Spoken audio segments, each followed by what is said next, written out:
Space may indeed be the final frontier. Well, we've been exploring it all week long. That's one of the reasons why you didn't hear from us last week. But this week, we're going to be exploring into a new game called Mass Effect Andromeda. And this is Shake and Razzle for your episode 56 of this Prattlecast. Yeah, it's been a long week of space travel. Yeah, it started on Tuesday with the game release. I don't know when you started, but it started for me on Tuesday with the game release, and I've been playing it off and on here and there through today, which is Monday, so that's a full week. Yeah, it ended up starting for me on Wednesday since I didn't receive it till about 8:30 at night. I was pretty pissed, and right when it got here, I was like, you know what, I'm going to at least play a couple hours, and then I was like, I am too tired. I will not enjoy this game the way that I should, so I'm going to wait till tomorrow. Fair enough. You know, before we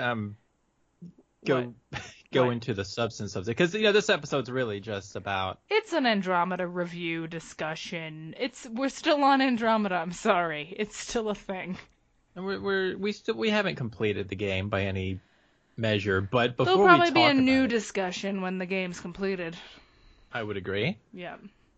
But for those of you who've heard prior episodes of this show, you'll know that we've been very I would say, I don't want to use the word critical, but yeah, critical of a lot of recent decisions made by BioWare. Mm-hmm. And I would say we've been cautiously optimistic leading up to the release of this game. It's been a bit trepidatious, a bit of excitement leading up. It was a big mix of feelings leading up to this game's release. So how would you say, before you played the game, before you touched it, what was in your head? Because I was going to ask this question last week, but we didn't end up doing an episode last week. So let me ask you now, if you can remember, before you touched this game, before you put it in your PS4 to play it, what were you thinking? Like, what did you think this game was going to be? So not going into what it actually is, what were you either hoping or I worried remember about? this because I've just discussed this today too. I was hoping for I was hoping for a lot of similarities from past Mass Effect games.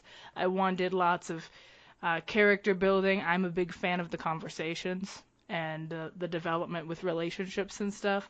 I wanted a lot of that. I wanted exploration. I wanted decisions that mattered. I was worried about how the exploration would be. And I was worried that they would change the friendships and relationship building into something that I didn't like. And I was very excited for when they had announced the crafting system. I was very excited about that. That's what I remember. Is that I was very excited about all those things, and I wanted so much things that I had in prior Mass Effect games. Okay. I think for me, I feel like I was that parent in the crowd at the school play that's just hoping their kid doesn't fall on their face. Or forget their line. You had one line, damn it. Like, I just remember having this feeling when I was watching that Batman movie with Anne Hathaway in it. And just feeling like a parent in the crowd, cringing, like, oh my God, my kid is really fucking this role up, but I've got to pretend like it's okay. Yeah. But no, that's kind of how my apprehension going into it was, because I've played Dragon Age Inquisition, and you had more reason to be concerned than I did, really. Well, based on the direction of the company as a whole. And just looking at, when I actually did the math, looking at it from Mass Effect 2, BioWare had been releasing progressively worse games, whether it was Dragon Age 2 or Mass Effect 3 or Dragon Age Inquisition. They were always seemingly going in a direction that I just wasn't too pleased about. So I'm going into this game thinking, please don't let this be Mass Effect Inquisition. That's like my hope. And the other thing I went into with was this. I was preparing for it to be Mass Effect Inquisition. And Therefore, I was setting the bar very low. And in fact, on this very show, I remember saying that the bar was so low for me that anything that was remotely enjoyable, I would consider that a win. That's how, if it just, it doesn't even have to be a good story. If it's okay and the mechanics work and the combat's decent, then okay, I can get behind it. Just try not to screw it up. That was how I went into it. Right. All right. So now it's time to actually talk about Mass Effect Andromeda. You know, I guess we should start at the beginning and then move forward, right? That's usually where you should begin, is the beginning. Okay. Well, I guess I can say when I was finally able to open the game and I saw it on my PlayStation, I got goosebumps. I felt like a child. Like I thought I was going to cry. Are you talking about that initial title screen where you see the play? I was just like, and the music, I'm just like, I'm here again. I'm in a whole new world. And then I felt severely overwhelmed because I knew that I was taking my first steps into a brand new Mass Effect universe. Mm-hmm. And I was like, oh my God, I've never been here because I've played the original trilogy, almost 10 times now. Yeah. And I'm like, this is all familiar to me. I can't remember it feeling new. And the familiarity of it made me feel comfortable, and I liked replaying them. So now I was just on the start screen, and I was like, I have no idea about anything here. And I was so overwhelmed. I was like, what's going to happen? That was like right when I opened the game, I was already like flooded with anxiety because I was like, oh my God, I've never been here. No, I get that. When I started the game, because I guess I wasn't as moved by the title screen. I was like freaking out. I was like, oh God, this is all new. I don't even know what planet this is. I mean, I thought it looked neat, and it certainly had a nice sound to it. I do remember that. I remembered the first Mass Effect, how it's kind of had that nice little music in the background and a planetary atmosphere. Part 2 with the little computer that comes up. So, yeah, I mean, they always have these. Part 3 is just depressing. Yeah, part 3 I just kind of forget about. But yeah, so I start the game. And I guess we'll start with character creation. We have to. We have to start with the character creator. All right. You know what? Share your thoughts. I'll let you go first. You want me to? Okay, you want me to go first? You know what? I don't care. I mean, I'll go.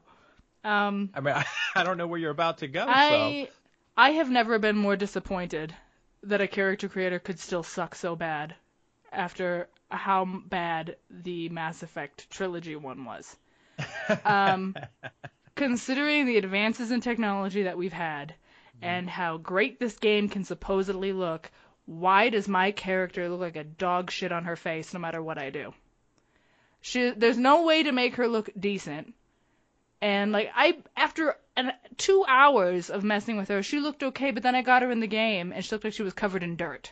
For no reason. I was just like, okay, you're covered in dirt, so we need to start over. And when you save your character to the internet, don't think that it's saved. It's not. No, you can't load that again. So I had to go default, because there's no one that looks right. But I spent 2 hours in there trying to find a haircut, which they all are horrible in my personal opinion.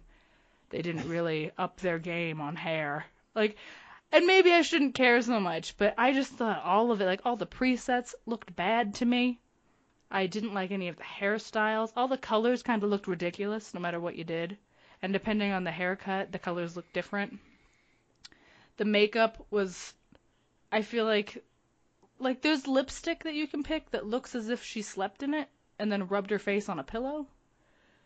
There's all of the options. I was really unhappy with the character creator. I didn't enjoy any piece of it, and then after I was done with it and my character was like shit, I was like, well, I just wasted 2 hours of my life. Time to default writer. So my initial experience with the game in the character creator was not good. Okay, I had a different experience. Of course, I've also played Dragon Age Inquisition, which I feel like I'm going to have to say a couple of times today. Mm-hmm. But I remember with Dragon Age Inquisition, the character creator was pretty bad.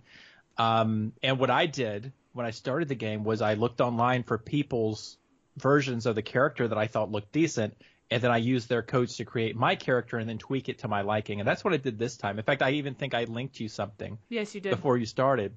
And what I did was I went to that website and I looked at all of these custom-made writers, and I found one who looked like the writer I wanted to create. And so I used their code. And when you go into the creation, they used, and I'm pretty sure this is correct, I think they used scanned head models for all of the custom created characters, which is why you can't tweak them as much as you could in some prior games. So you can't really go too crazy with it. Now maybe you can, because I didn't play around with it too much, admittedly. But basically, I created a writer, and I went with Sarah Ryder for this playthrough. And I created Sarah Ryder and her brother Scott Ryder to look like Sun and Jin from Lost. And I thought I did fairly okay with it using those codes. And so I was still there for about an hour because I kept tweaking things. Like I didn't like the eye color, so I wanted to change the eye color. And then I would agree with you with the makeup options. They were a little weird looking. There's some really weird. They were very strange to me. Like you could pick one eyeliner that looked kind of normal, but then when you actually put it to a color, it didn't look right on the eyes. Yeah. Like it wasn't applied correctly, and I'm like, who does the makeup for this? What is this? I found something I was happy with in the creator. But I mean, some of them like I remember the Queen Amidala lipstick was in there for some reason. Yeah, I saw that and I was like, absolutely not. And then they have like these scales you can put on their skin, and I'm like, what the hell is this? Right? Like when was this ever a look? Even in the Milky Way, who did this? Apparently the writers did. So, but yeah, so I didn't play around with it too much, but I played around with both of them, creating both of them to kind of look how I wanted them to look. And I came away with it pretty satisfied. Now, when I was later on in the game, I noticed some things about the eye makeup I didn't really like. And what I did was, before we go into any of the other stuff, I'm just going to say very briefly, I restarted the game after several hours of play using the default, and then I switched back to my custom character after I got to the exact same point in the story. So you restarted the game two times?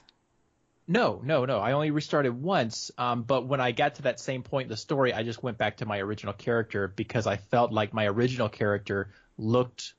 It's hard to switch once you have a character in mind, but there's another reason I switched, and that is that I think, and this is just in my experience, but my created character's facial animations looked better than the default writer. Like really? The default writer, in my experience, had very overly animated eyes and lips, whereas the custom one I had created didn't have it quite as animated. Now, there's a trade-off there, too, because obviously the default writer has more details, and, but since they seem to all be scanned models, you have more details in the skin anyway, which I kind of like.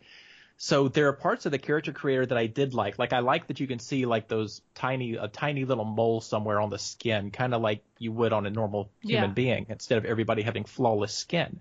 I like that because it makes it look more real. But yeah, I overall, I'm okay with the character creation because I was able to create a character I liked, but I do agree that it was a very limited creator, and I wish they had gone a different direction with certain elements, so it was good in some ways, bad enough. I expected a little bit more from it. A lot more from it, really. I just expected more from the creator, and ultimately I went default, and I'm fine with it. Yeah. My second playthrough, I'll probably honestly, at this point, I'm probably going to buy the game again on PC to have a second copy of it because of a few reasons, but my second playthrough will be I'll do Scott and play through as him. I've noticed when you create your own, the parent looks dramatically different. Yes, they do. They do. So I thought that was crazy. I was like, wow. Okay. I liked that. I liked that I had sort of an Asian Alec writer, and I liked it. I was like, yeah, this works. Yeah, I don't know if the mother character changes though. I've only seen the one version. Yeah, so. I haven't. Okay, so I don't think mom changes. I think it's just dad. Not that mom looks like she's default writer's mom anyway, but just saying. Now, well, let me ask you this: How did your mother look? She was pretty tan. Did she have dark hair? Yes. and she the kind of short hair, right? Yep. Yeah. I don't 'Cause, think like, she changes. I don't think she does because she didn't look like any other member of the family. Yeah, because I was just like, you can't be my mom. Like, we must have really gotten our genetics from dad, but even though we're twins, we look very different. So I'm just concerned. It was interesting, But I must say. But yeah, before we go into any of that, but yeah, that's. Oh, I wanted to ask you, did you go with the default name? no, I called her Shake Because for the you know sake of the stream. if you go with the default name, you'll have some characters who call you by your first name, and it adds a little bit of. I think it adds a little bit of flavor to it in certain circumstances where if somebody called my character Sarah, I felt like they knew that character more. So it was kind of neat how that kind of works into the story. Oh, well, if I had known. I told you that, but it's okay. Oh. Well, when I'm Scott, I'll do it. Fair enough. But yeah, so that's character creation. Then we go into the story. So, are you ready to go into the opening of the game? Because this is the opening, Shake. How did you feel about the opening as we go into? Because obviously this is the part where you see the spaceship for the first time. Yep. And we meet Lexi. Yeah, you meet characters, you come out of cryosleep. So how did you feel about this part of the game once the actual game starts? Because now we're actually getting into what the game is. So. My first thought was this Asari looks weird. That was my very first thought when I saw her. Because the opening, I didn't really feel anything about the opening. I was like, okay, I'm in my ship, some shit happened, we're waking up. You know, my brother's not waking up, which explains what happens with the twin, which we were all wondering about. But then I was just stuck on how the Asari looked for the rest of the time I was on the Hyperion. That's Dr. Lexi. Yes. Yeah. I have. But the opening was fine. I wasn't like blown away by it. But I was like, yeah, okay, I see these people. We have to go to Habitat 7 and figure out what's going on. But I wasn't blown away. I was just like, oh, this is the story. Okay. See, I felt like this one started so much better than Mass Effect 1. In fact, one of my I would agree with Mass Effect 1 was that it just kind of starts. Whereas this one, what I remember is the very beginning where you have that opening cinematic and Alex kind of speaking. But then right after that, you have like this silence and the ship just comes out of orbit. And then that little text comes up saying 600 and so many odd years later. And I just got this really nice, eerie vibe going down my spine. Like, okay, now we're out here in the middle of space. And I suddenly got this Alien vibe to it, you know, how Alien starts with the text. And it sort of reminded me of the old retro sci-fi movies. So as my character comes into their own and comes out of cryo sleep, again, I'm getting some Alien vibes. The thing that I felt uneasy about in this part was the text prompt at first. Trying to learn, like, because when I looked at it, I was like, you know, I knew about it going into it, but it just seems weird. Why do I have emotional, logical, and casual, professional? To me, and again, I'm just speaking at this point in the story, but that was one of my early takes, was that I was not really happy with that because I felt very limited in how I'd be able to develop this character. Like I wouldn't have very much control over them. And that was my feeling. And there's some, you know, then there's, as the story starts, you know, you have everything happen with a big bang, with the gravity going crazy, and you're not really controlling your character. You're just kind of looking around. And then predictably, Scott Ryder gets kind of injured. Now, I was expecting that. I mean, like that they were going to just write him into being comatose for a while. So I think that's going to happen with either sibling. I was also, I don't know, like when right when the gravity goes out and Cora makes her entrance. It kind of set the tone for me of what kind of person she was going to be. And I was like, because I walked into the game already not liking her, and I hadn't even met her. So I was like, yeah, Cora, hi, how are you? And, like, she fixed everything, whatever. And then, like, you end up having to, I think that's the first place you also use your little scanner device, too. To fix the Hyperion. Yes, that's right. Yeah, I thought that was pretty cool, but I didn't know how it was going to be implemented into the game. All I knew is I did not want to walk around with a scanner out all the time, because that would have irritated me. I didn't want to do it. I had no want for it. And then, like, you go up and say hi to Dad, who was like, I was very surprised by how Dad ended up being. Like, I was kind of thrown off. I don't know why I thought the relationship was going to be different, but he was just like so cold and distant and professional with his own kid. And I was like, hi, Dad. This is odd. I don't know how to be around you. Like, he really threw me off when I met Alec. He didn't throw me off. I kind of felt like, we would learn more about him as we went on. I didn't really, it didn't surprise me or anything. It was just, I'm learning all these characters and I'm learning how to adapt around them. My early impressions of Cora were actually very different. I thought I would hate her, but I actually started to like her really fast and again, this is just the beginning stuff before we even get to the planet. But it felt like she was somebody who, although she is clearly the second in command of this mission, she knows my character and they seem to be friends. And I kind of got that cue also because, again, going back to that first name thing, but there's a point where she actually calls you Sarah. And I remember just thinking, okay, well, this person knows me. We're kind of casual with each other. And that made sense to me. See, But I grew to like her later on. fair enough. Like, I like her just now. my early impressions. Yeah. Like, my early impressions were, you know what? I genuinely think this is a pretty cool person. I thought I would hate her, but so far she seems okay, and she's kind of leading me through here and teaching me how to do things. And, everything leading up to the point before we go to that actual first mission, but everything leading up to that I felt was very well put together. I got a clear sense of who Ryder is supposed to be, who Alec is supposed to be, what the mission is, and that's the other thing was I was really blown away at just how nice everything looked on the ship. Like when I was walking around, because what I did was I just started exploring right away. I went up to every nook and cranny, zoomed in, and looked at everything. And I was like, this looks really nice. Like this ship interior. And then you have the little video you can kind of interact with and learn things. Mm-hmm. I just loved how they put that whole thing together where you can start learning as you go.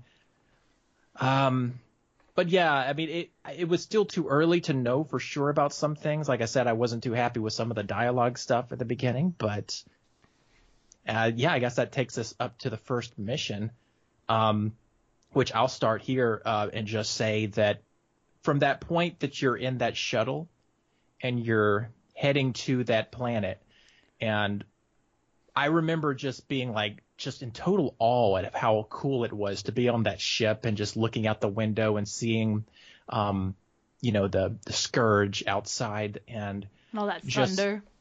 Yeah, it just looked. And this is before we even get to the planet. Like this is as we're just flying that little shuttle to get there. I just remember feeling like I was really at the beginning of an adventure, and that feeling didn't leave me through the prologue. Like the prologue, I think, was the most well put together prologue of any Mass Effect game I've played.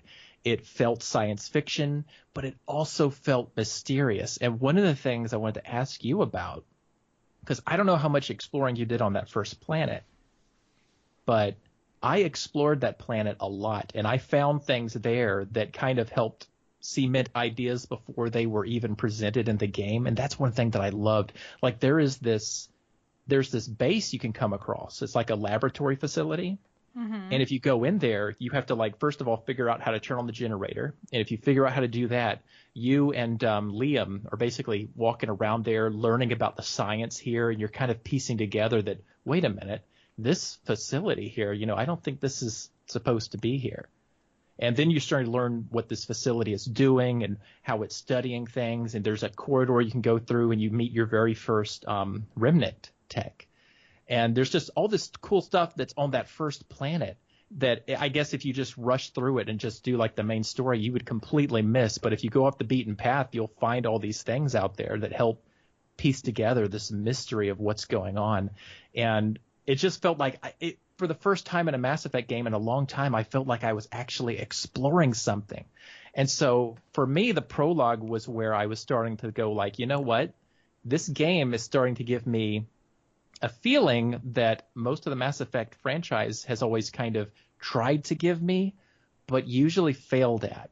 Like going back to Mass Effect 1, where you didn't really have exploration. You No, you you didn't. were always at the same places. But on this one, I loved having my scanner out. I went out and I scanned every single thing I could. I felt like I was learning about plants. There was this carnivorous, are they supposedly possibly carnivorous plant? I felt like I was in Star Trek. And so Yeah, I for was me, doing that this too. and when I say this, I mean it. But this is when I genuinely started loving this game, and that was just that exploration feeling. But I want to say more, but I want you to speak too here. So go ahead and hit me with some stuff about just that prologue stuff. Yeah, I wanted to explore as much of it as I could, but it turned out the direction I chose took me right to the next story piece because from Oh. the I have a really hard time with the way the maps are in this game. Yeah, they can be. Yeah. I don't like the map system in the game, and that won't change. I don't like the way they chose to do the maps. It's not a deal breaker for me. I don't like it. They did it. What's the word for it? The topographic. I don't Yeah, know. it's hard to tell how elevated certain places are, It's and hard to tell where yeah. you can even go sometimes. And it's just I thought it was an ineffective way to do a map. So I feel like I missed out on exploring because I couldn't tell which direction would take me to things. Because I was like, okay, it looks like the mission is this way, so I'm going to try going this way, but then that way ended up being where the actual mission was.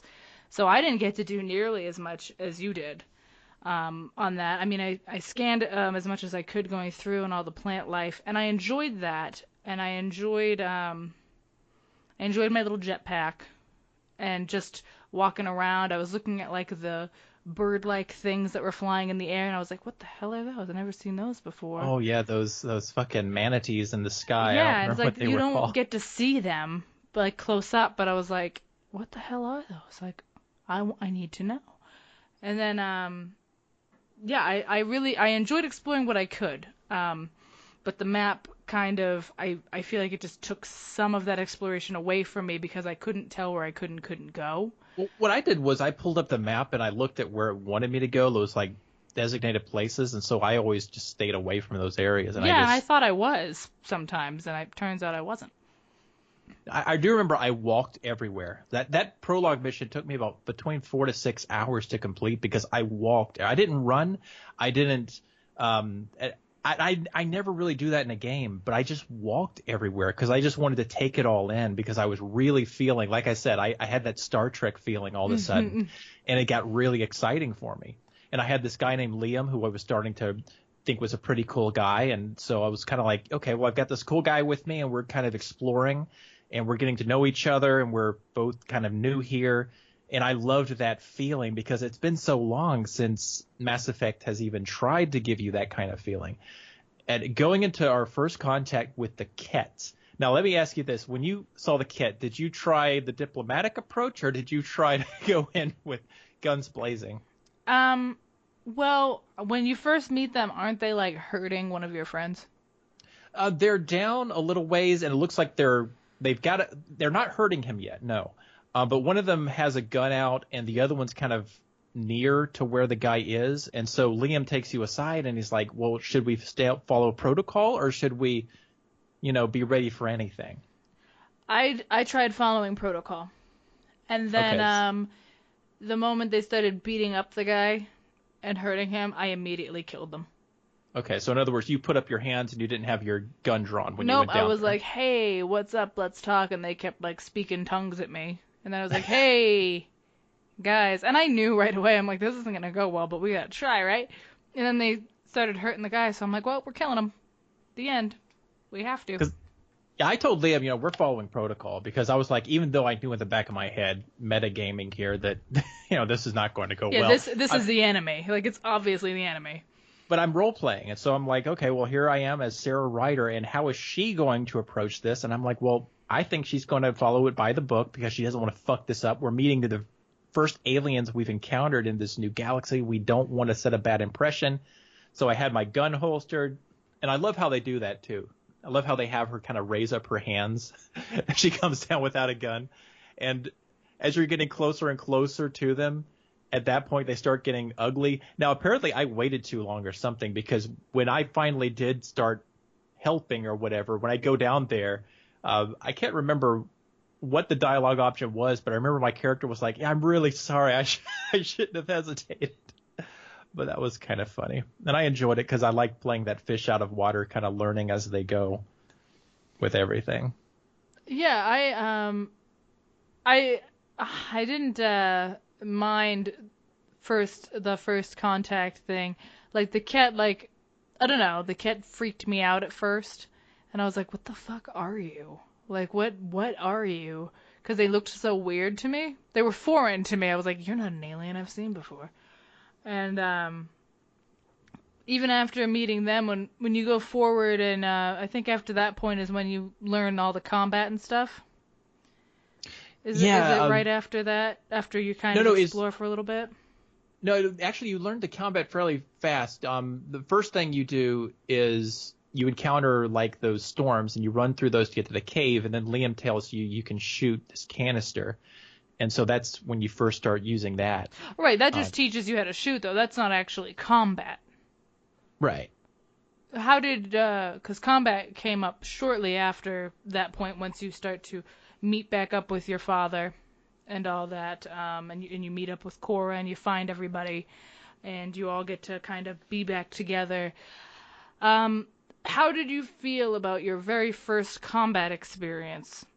Well, there's a couple of things I want to say there. Well, first of all, a huge improvement is the fact you can now holster your fucking weapon. Yes, and whenever you're moving, you no longer have your hands extended out the whole fucking time. Yeah, just arms straight out. Yeah. And those little touches help to really immerse you into what's going on too. Yep. So it's those little things. But as far as the game will always suggest that you holster your weapon if you have the little like help hints on, which I just never shut off because I keep forgetting.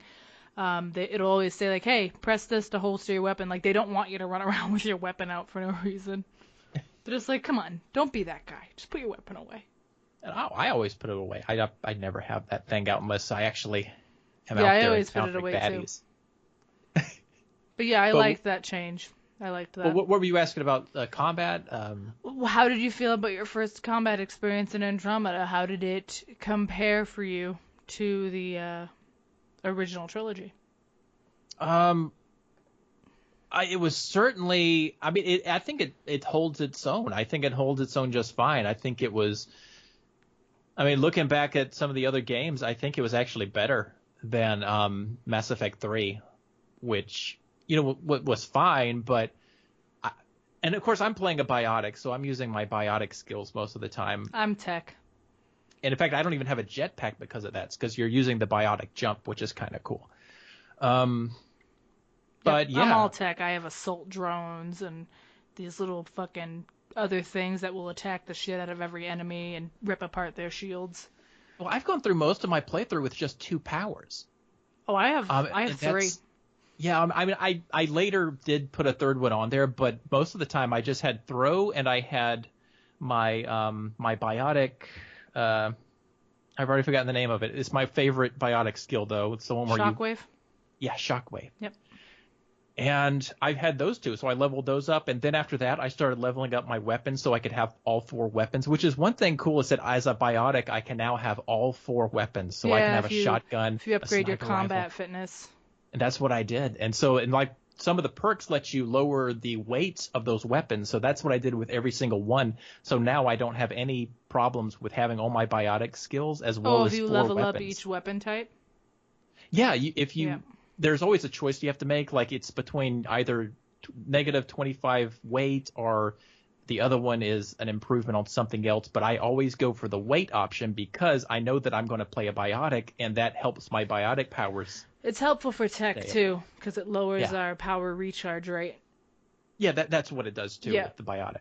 And so that's what I went with every single time. And I love it because this is the first game I can play a biotic and have all 4 fucking weapons, and I love it. So I love it. I love switching between the weapons. There's some weapons I like more than others. I don't like that assault. There's an assault rifle that charges, and I hate it. Yeah, And every now and then I haven't enjoyed any of the Remnant or Ket weapons. I don't get them. Yeah. I don't use them. I'm a traditionalist. I like my old Milky Way weapons. So yeah, that's what I've been. I've even been like unlocking the N7 armor because I'm like, that's what I was doing. I'm like, shit, I need that.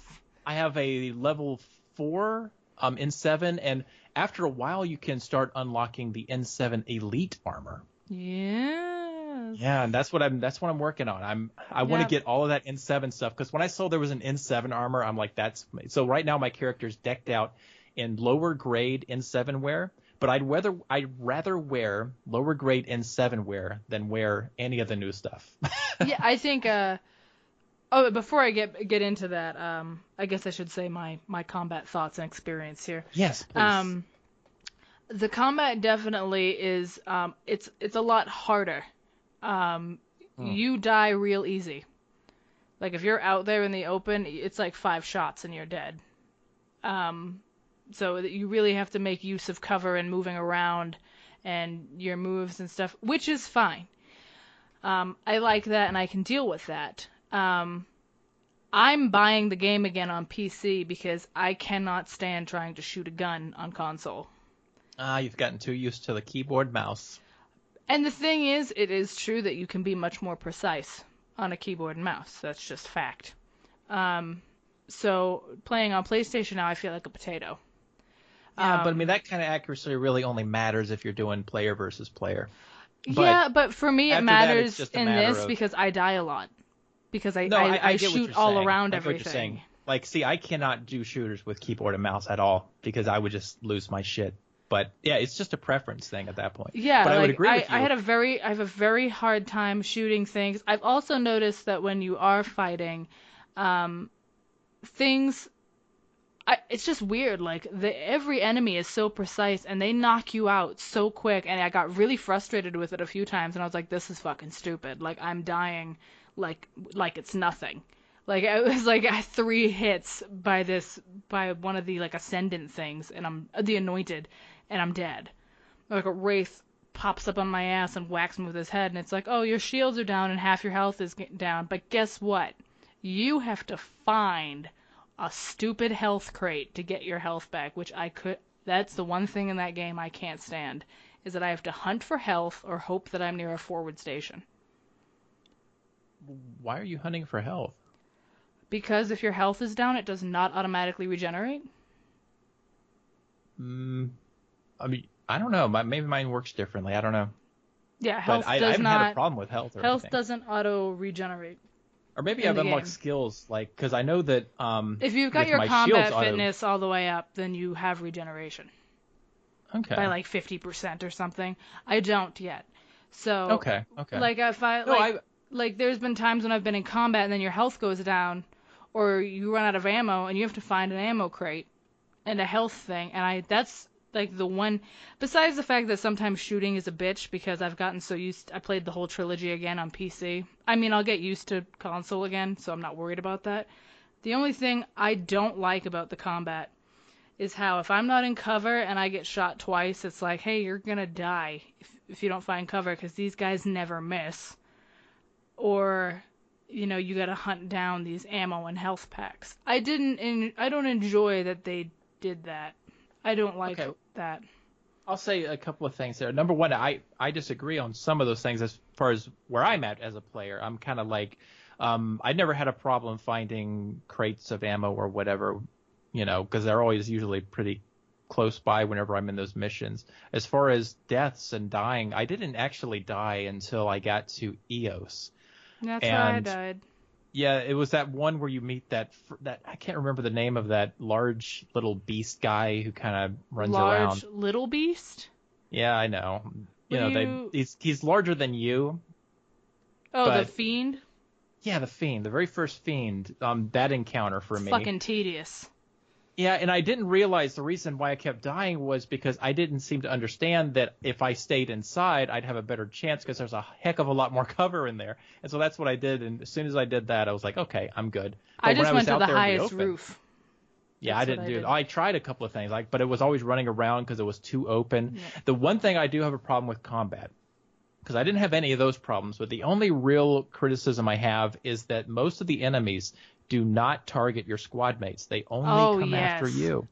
And that is one area they should have changed, because it's irritating, because I'm getting mobbed. And then, I will say that the AI for the squad is pretty good.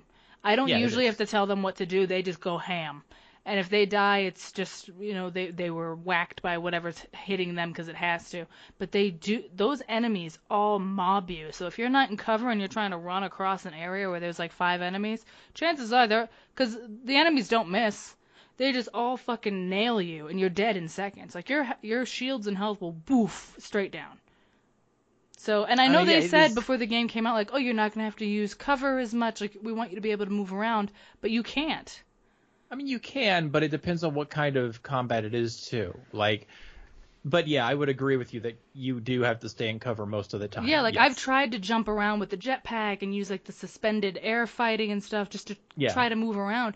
And when you're in the air, all of the enemies are aiming up at you hello. And then they're all shooting you in midair. And then as you're coming down, they're all still hitting you. They don't miss. It's just they're set up. They're not very realistic. You would think, if I'm attacking one and my squad mate's attacking the other, that other one's going to attack the person that's hitting them.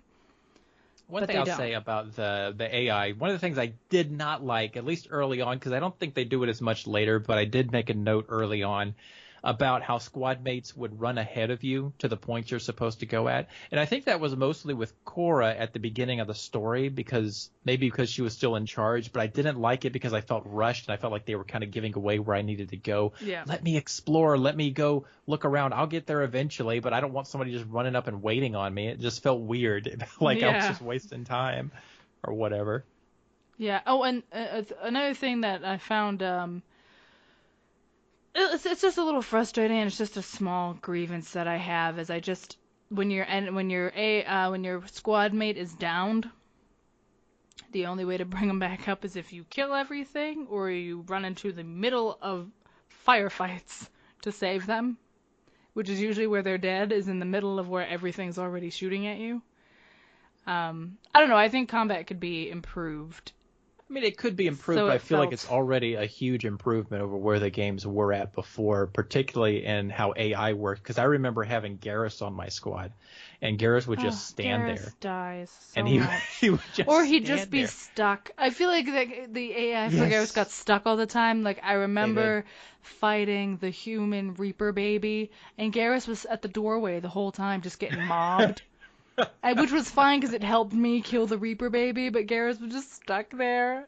And then I was like, I don't know what to do. I found a bug early on in the game on EOS where I think it was Vetra. And I don't want to talk too much about the squad mates in particular right now, but this bug was Vetra died on the battlefield and I could not revive her. I had to reload my save just to get her back on my squad. And that was crazy. Annoying because every enemy was dead. There's no reason for her to still lie there, but there was no option to revive her. That was the very first bug I encountered. Now, obviously, there were several bugs in this game. Oh, I've found quite a few. I mean, there's the shoulder twitch. I know you've encountered that. Yeah, where you're inside of a... I've also got the where you think all the enemies are dead, and then you find out that there's a couple Kett suspended in the middle of the air, not shooting at anything. I get that a lot. Sometimes they're stuck in the walls. Yeah, I've gotten that too. And that's why it helps to have that fucking shockwave, because with shockwave I can knock them the hell out, even if they're shooting at me through the walls. Yeah, I'll my just go tech out there, moves too. They go through walls. Some of them do. And I even ran into a bug where I was talking to a character in a house, and I heard one of my squad mates say enemies incoming, and I was in conversation being attacked by a wraith, and I couldn't leave the conversation because they were talking, and I was dead. I died, and I was stuck in a conversation. I couldn't reload. I couldn't get out. I couldn't do anything. I was just stuck there, and this guy was talking to a dead person. One game bug I've found is that sometimes on a map you'll have an indication that there's a quest, that you'll have that little symbol. Mm-hmm. And when you go there, you can't, if you select, if it's a terminal, if it's a computer, you turn on the computer, but there's nothing there. But that icon never goes away. And I think I know what causes that bug. And I think it's that if you've already completed that mission technically, even though you didn't have that mission, for instance, if there was a mission that said go out here and kill this guy, and you already did that, I think that might be what causes that to happen. Because Silly. one thing I encountered in the game was, to speak about EOS very briefly, there's that point in EOS where basically you have radiation going on the planet, and you have to leave for a while and then come back in order to, let that settle or whatever. But if you're still on the planet when that radiation is so high, what I was doing was I was trying to go out and explore because I didn't know. And so I was just like writing out places. And what I found was if I encountered a place I'm not supposed to be at yet, the crew will trigger dialogue that I shouldn't hear yet. Like at one point we came across this little encampment, and somebody in the crew said, "Oh, this must be what so-and-so was telling us about." And I was sitting here like, what are they talking about? And hours later, I eventually meet that character who sends me on that mission to go find that thing. So there are some areas where I think that they probably should have been a little wiser in how they coded certain dialogue actions. Maybe they thought nobody would actually go out there in radiation, but they never met me, I guess. Yeah, I went out. Once you go into Radiation 3, like you weren't surviving very long. But I still went through all the Radiation 2 areas for as long as I could, and then I was like, you know what, I'll come back and complete this map. But going back to Habitat 7. Yes. So we've talked about combat and all that. After that, there's really just the big cutscene that happens. Well, there's that push battle that you kind of take, that battle to that cutscene. Yeah, but for me, that was the first big exposure to combat. All the other little skirmishes were like, whatever. I mean, that one where you first meet Cora and you have the battle kind of there, that was kind of neat. Yeah, that one was okay. But the one before the cutscene was the big one for me. I was like, all right, this is where I get to test everything. This is where I get to see what I've learned. And your dad's just pushing on ahead, and I'm like, am I slow, or is he just being real fast? What's happening? Yeah, I just followed here? behind him. Yeah. He kind of cleared the way. So. It's like, thanks, Dad. You've done me a great service today. So why don't you take us into that cutscene? Well, it reminded me of Mass Effect 1 right away. Like it's standard. Oh, we've just uncovered something mysterious, and now let's knock out the main character. And it reminded me of Mass Effect 1, of Mass Effect 2. I guess not Mass Effect 3, but who really cares about Mass Effect 3?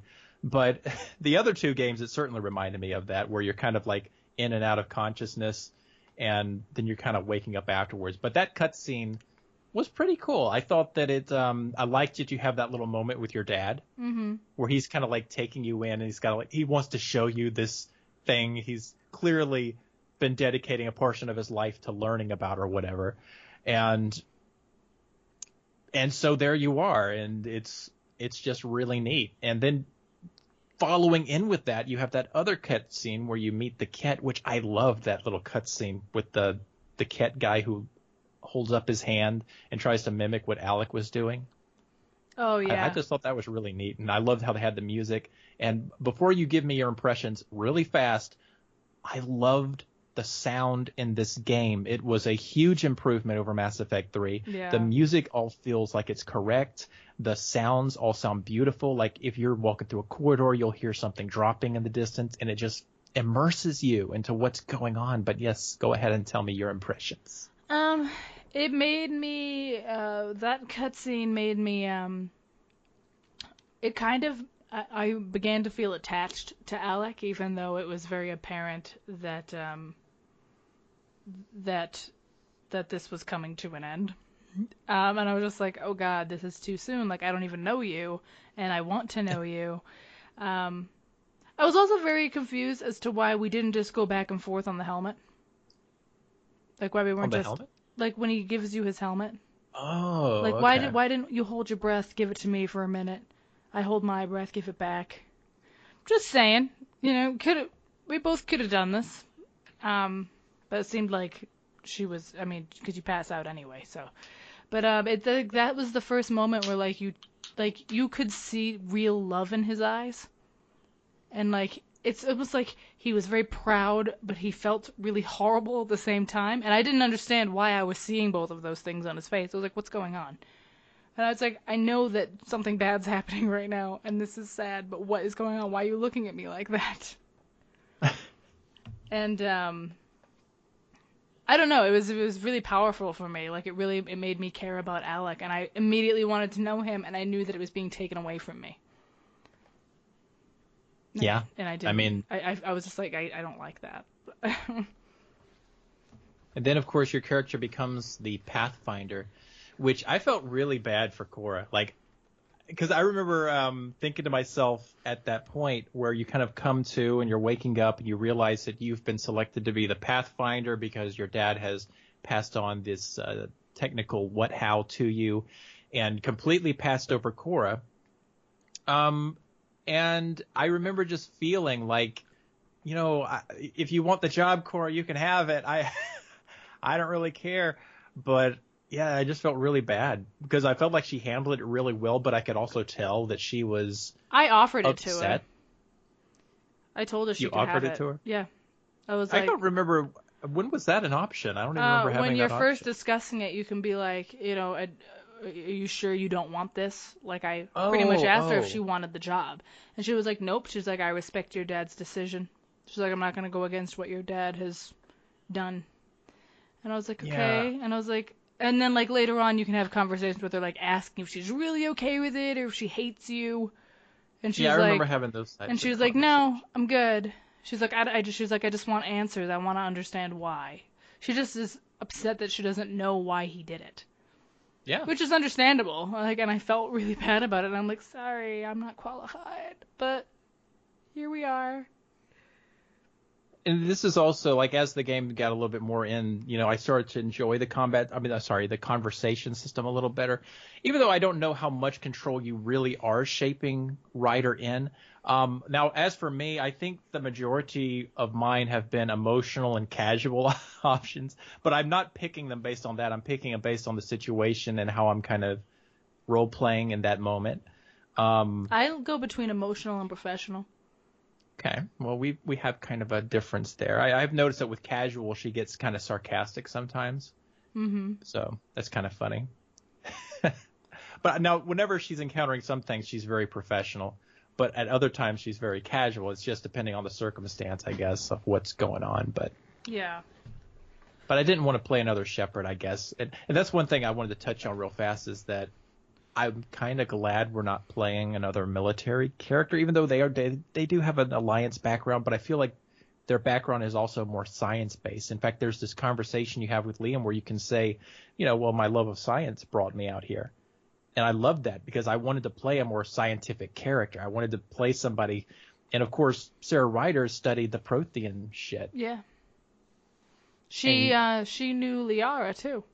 Oh my God! We should talk about that for a real brief second. Yeah, because I know you've been to Alec's room. I've been to Alec's room frequently. Because I've focused on pretty much I've completely completed EOS and I've been doing a lot of the eidetic triggers for the memory. Mm-hmm. And I've unlocked 3.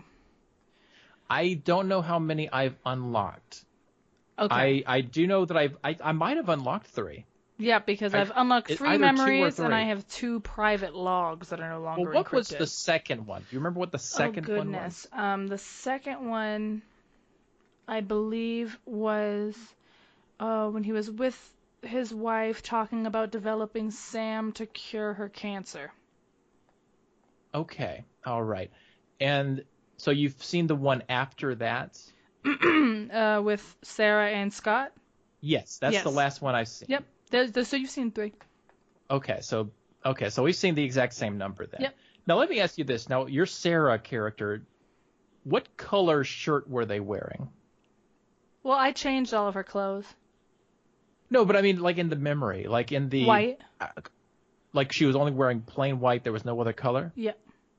Okay, because I think that what she's wearing depends on what you've chosen as your armor. That's interesting. Yeah, because I kind of noticed there was like a similar color that she was wearing in the memory to what I had as the armor. Well, my armor is all black and orange. Huh, that's weird, because mine definitely wasn't completely white. There was another color there too that was clearly based on my armor. So that's kind of neat. I don't know if that's true or not, because I don't know what you saw, but maybe it is, maybe it's not. But I thought that was kind of neat, especially if they worked that in so that your color preferences are seen. Well, I'm enjoying that we are getting to understand our dad after passing. Yes, I like that he still feels very much there through the story. Like, granted, the game says I'm only 20% through it. Mine says 29%, and I'm sitting here like, that can't be right.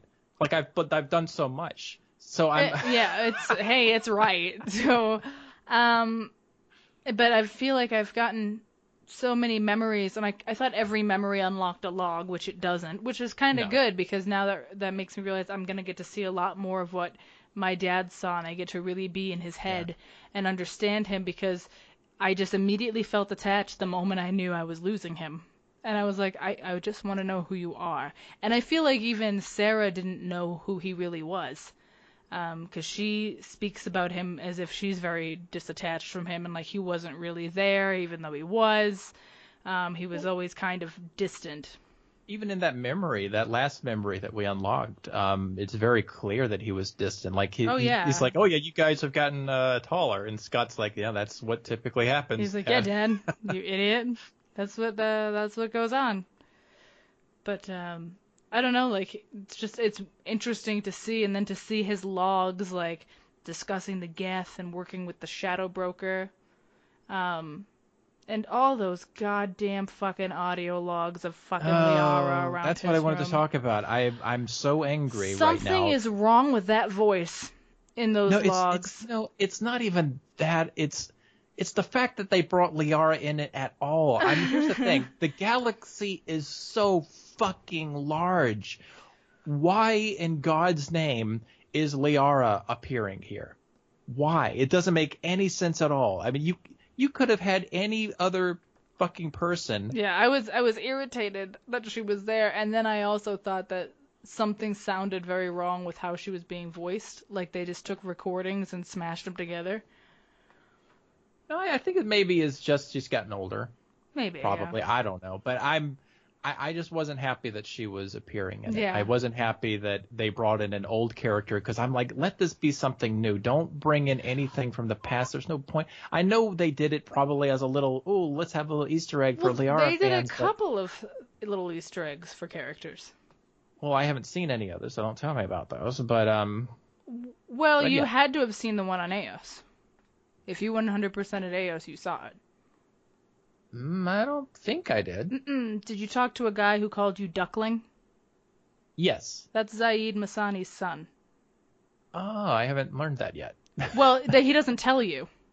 You just look at his last name, and it's Masani. And he's like, oh, yeah, my dad was a merc, and all he gave me was his last name. I didn't really know him. I didn't catch that. So, yeah, they don't tell you. I didn't know what his last name was. I knew Zaid. I guess I just forgot his last name. Yeah, because when I saw him, I'm like, Masani? That can't be. That's also weird that they have that. Oh, why do they have all these connections? I don't get it. It was just that, for me, that was like, I was okay with that. Because he's like, my dad was a merc and left. He's like, I had no reason to really stay. Like, he left him when he was born. He didn't know who his dad was, but I was like, I know who your dad is. I mean, how could he? You know what? I'm not even worried about it. You know, it could have been a lot worse. They could have just had Liara there, because technically she's old enough to be in the fucking game. So yeah, that didn't bother me that they did that, because I was like, oh, Zaid, man, like, good for you. You brought back his kid, considering they didn't put him in my death wall in the third game. Okay, there is another thing that bothered me. Having in Ryder's room, there is a model of the SR2 Normandy. Yep. Why the fuck? Well, you pick it up in your dad's room. I know, but why the fuck is it there? It's an Easter egg. I know it's an Easter egg, but wasn't, like, do we even know if the SR2 had premiered at this point? Because it wasn't this being designed. That was in the second game. I know, but at what point in the second game, or what point do they actually leave? They leave around the middle of the second game. I mean, why would there be an SR2 Normandy model? I can understand an SR1, but the SR2 was designed by the Elusive Man. I think it's just so that we can have that to look at and remember. I mean, it would make sense if we had any history for Part 3 in the game, which thankfully we don't. They just should have put SR1 in there, because that would actually be a ship that would make sense that would be in there. Hmm. You know, because Alec fought in the First Contact War. He would keep up with all this shit. He probably would even be a fan of Shepard. So, well, you find the SR2 in his room, so he probably grabbed that before they left. I know, but why would I don't understand why he has an SR2. It just Because the SR2 existed before I they know, left. but how many people even remember the SR or would even know about it? Because I thought this He's was like a top N7. secret mission. So Yeah, but most people thought he was dead. I'm speaking of Shepard, not anybody else here. yeah, but the SR2 did show up at the Citadel pretty quickly, and if Alec was N7, Yeah. he'd hear about it very quickly in the Alliance. Moment Shepard's back, he'd So know. is he just like a Shepard fanboy and he just I don't know. He It could just be, bothers and me. we never know. What if one of his memories is him talking to Shepard? You know what? I've wondered that too. only Because they you do mention have you get to select. pick. And I haven't seen it come up anywhere else. Like I haven't seen any. They haven't mentioned anything. Shepard at all in the game yet for me. And it would. But it I would know make they sense will. because they would have the audio and you wouldn't have to see him. Yeah. Because I thought they might have him as part of the. I don't know how much exploring you've done on the Nexus, but there's a cultural exchange room in there. I've been in there. Yeah, and I thought it might be in there, but I didn't see anything in No, it there of wasn't. Shepard. No, so. I went through everything in there, and I was like, oh, maybe there's like a Shepard VI in here, because I know that was a thing. But I think we're going to see, my idea is that we're going to see Alec interacting with Shepard, because they were both N7. So maybe in some way we'll see that. And you know, that would actually make a lot more sense as to why he does have the SR2. If he does have a relationship with Shepard, and if they did know each other, then okay, fine.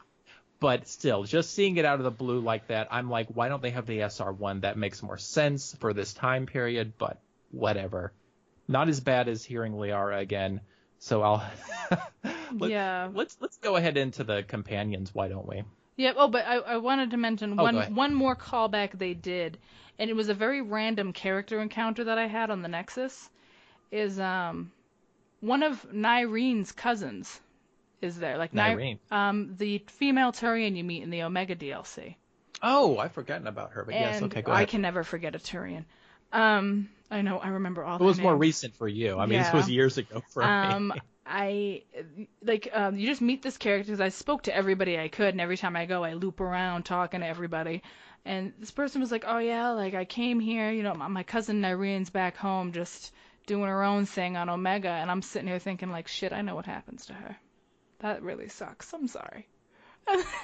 But like, I'm like, oh, you're Nyrene's cousin. So like, little callbacks like that I was okay with, because I was like, shit, like that's kind of cool. Like But you see, the more callbacks they do, the smaller they make the galaxy feel. It's like, oh well, these are the only people who. Well, then there's exist, also how many people did the Omega DLC.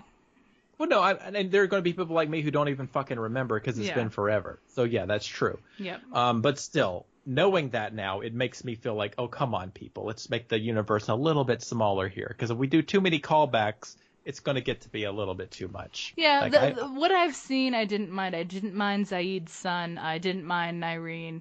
But those callbacks, the Liara one, fucking every time I opened an audio log and it was still her, I was like, God damn it, she'll never leave. I was so mad because I can't stand her. I was like, why is she here? Now, did Zaid call someone a duckling? I don't know. I don't remember him ever saying that. Because this guy, when you're talking to him, he's always saying it over the radio, and Ryder's like, I don't like that shit, stop. So I'm wondering, because I seem to recall something, but I don't know if it was Mass Effect related, other than, of course, what happens in Andromeda, but just somewhere else. But yeah, I don't recall Zaid doing that, and I have done this all recently. I don't remember him doing it. They have like the same accent, but that's same accent, same last name. But I don't remember him calling anybody anything.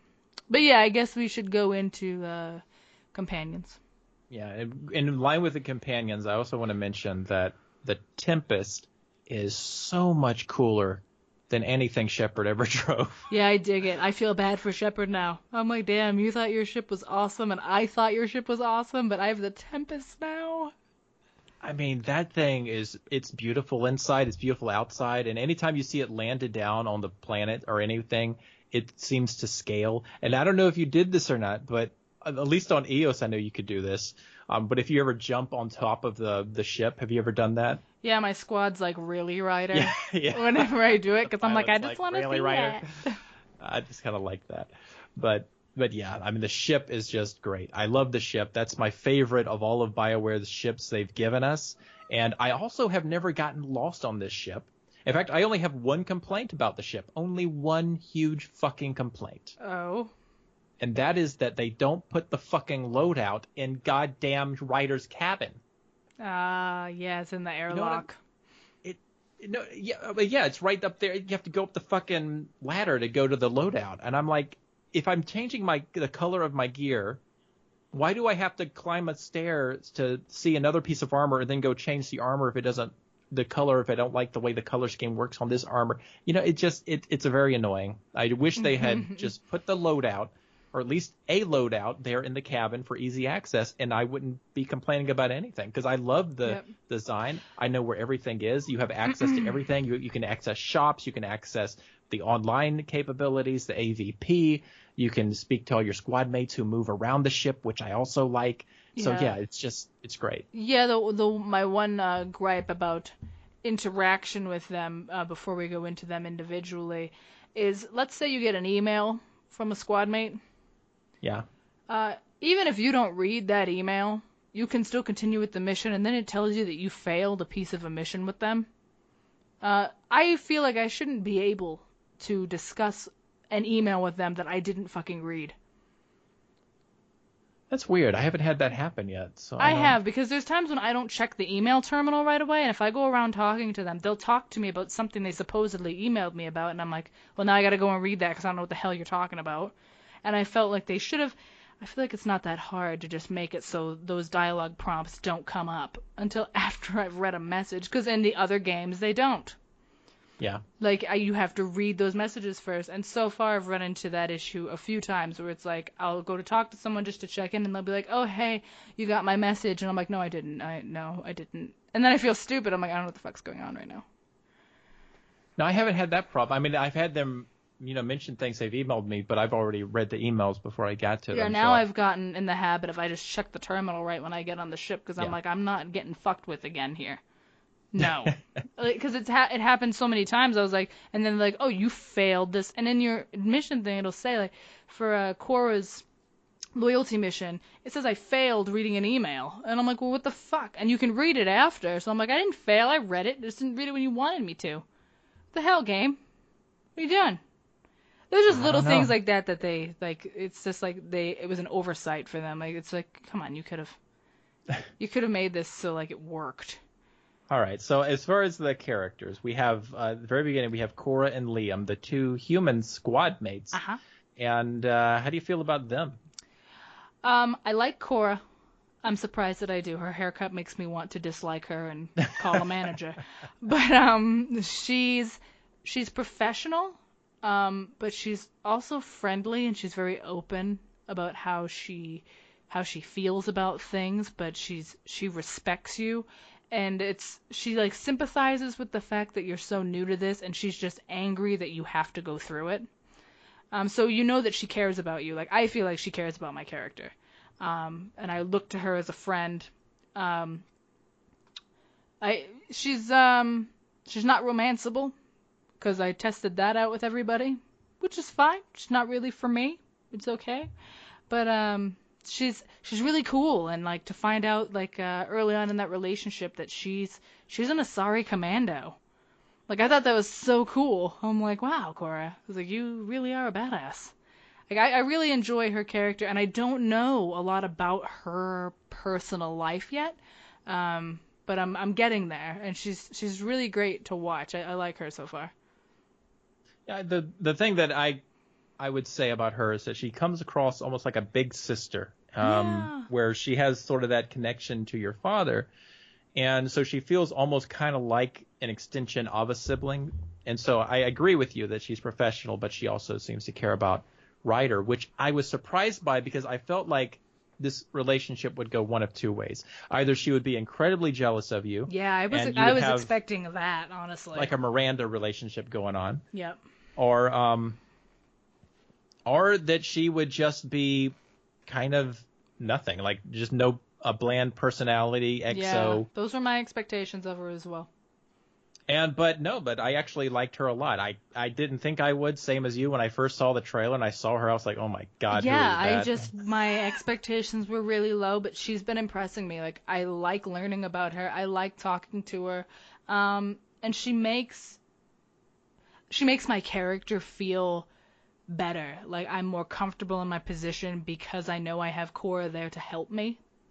And I know that if I ever need anything, she will not hesitate. And, like, if I'm like, listen, I don't know what I'm doing, she's not going to be judgmental. She's going to be like, that's perfectly fine. Let's figure it out. So, like, I'm all about her. I love Korra. And then we have Liam, who's okay. kind of a resonant goofball in some ways, but not as bad as I thought he was going to be. And he kind of strikes me as the character he's a bit more casual than the others, but he also seems to be that character who tries to keep everybody on the same page and kind of keep up crew morale. So he's kind of taken on that type of personality within the group. My early impressions of him was that I liked him pretty early on. Like, I liked that he just seemed to be really eager about everything, because I was really eager then too. But I feel like at this point, he's probably the crew member. Actually, no, I take that back. He's not the crew member I would take around the least. But I don't use him that much. I don't use him at all. Yeah. Yep, I don't take him out. Liam, I'm still on the fence about him. He doesn't feel like a full character to me. To me, he feels like a newer James. Like, he's my bro. Like, I sit and have beers with him. Like, yeah, James from the third Mass Effect calls you Lola. I just know him as Vega, so I was a little confused. Oh, at sorry, first, yeah. But he just feels like another James. And I've gotten to know a little bit about him and stuff, and his character kind of falls a little flat for me. I don't dislike him. I just I don't really care.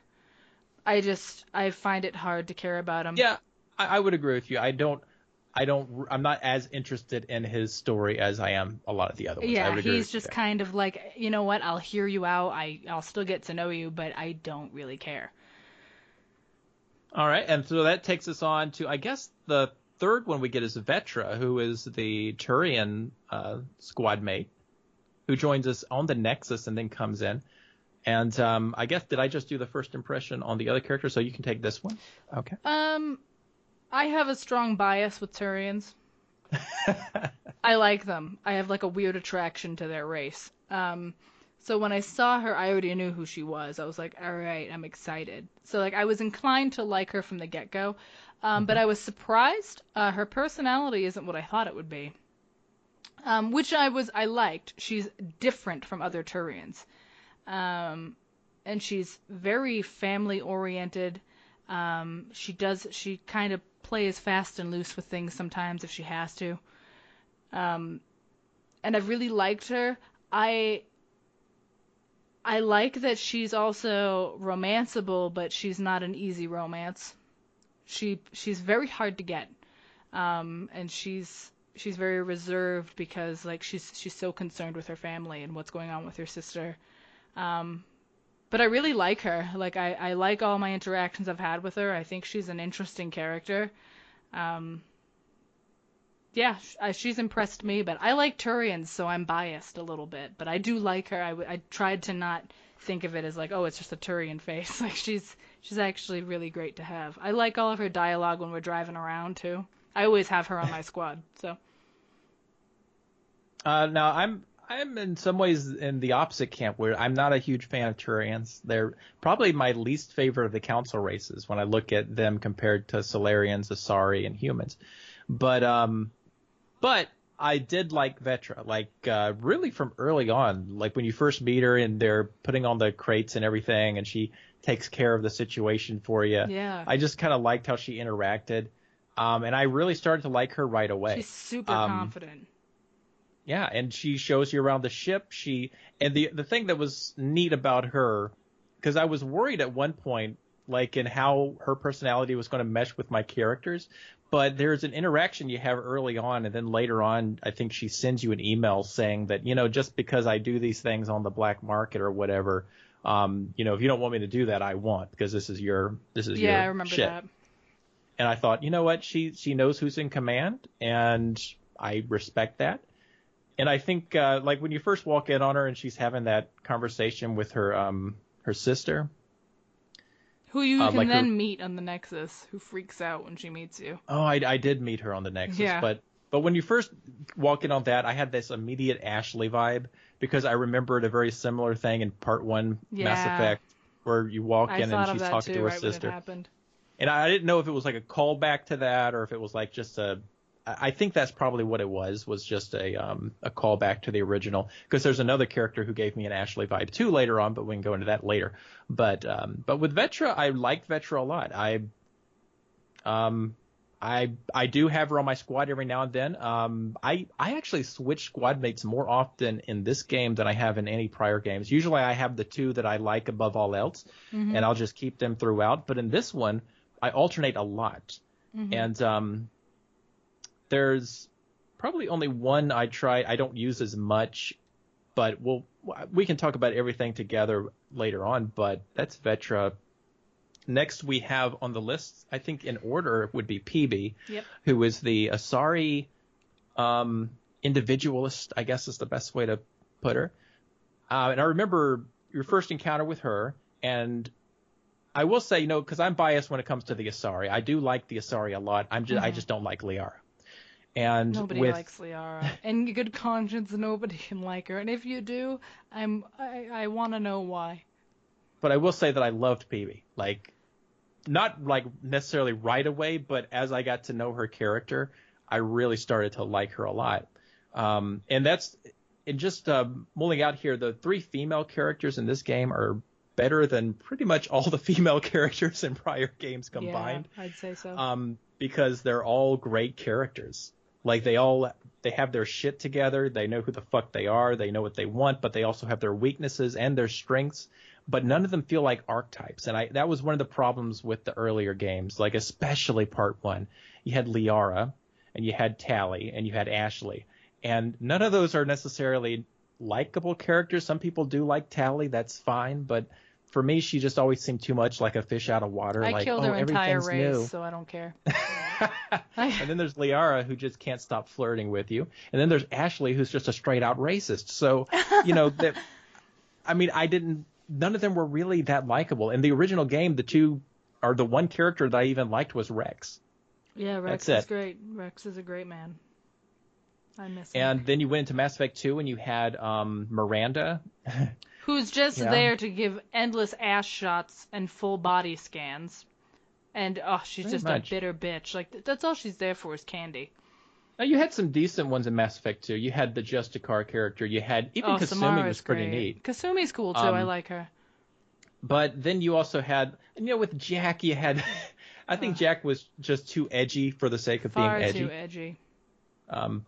But yeah, so it's always been a mixed bag. In Part 3, I think you had sort of Evie, and you had, you had Samara again, kinda, and Kasumi again, kinda. But I mean, it's the squad mates in Part 3. You only had Liara. You have Tali. Oh yeah, I didn't have Tali because she was dead. So. Yeah. But yeah, so that was kind of it. So I mean, and I wasn't a fan of those characters, but in this one, I think the female characters are more interesting than the male characters in this one, which I have no problem with. I think that's great. But I do think that PB is just a great character, and she kind of rounds out a part of the crew that is desperately needed, and I love the fact that she kind of bunks down in the fucking escape pod. In fact, there's go ahead. I don't like PB. Fair enough. I wanted to, because she's very different from the other Asari. All the Asari in the game look the same to me, and she looks different. So I was just like, oh, you look different from every other fucking character in this game. This is great. She strikes me as a very angsty teenage girl who just needs to say no when everybody else says yes, and it annoys me more than anything else. Like when her and Lexi are talking at one point, Lexi's like, "Oh, don't tell me we're finally agreeing on something." And Phoebe's like, "You're right, never mind."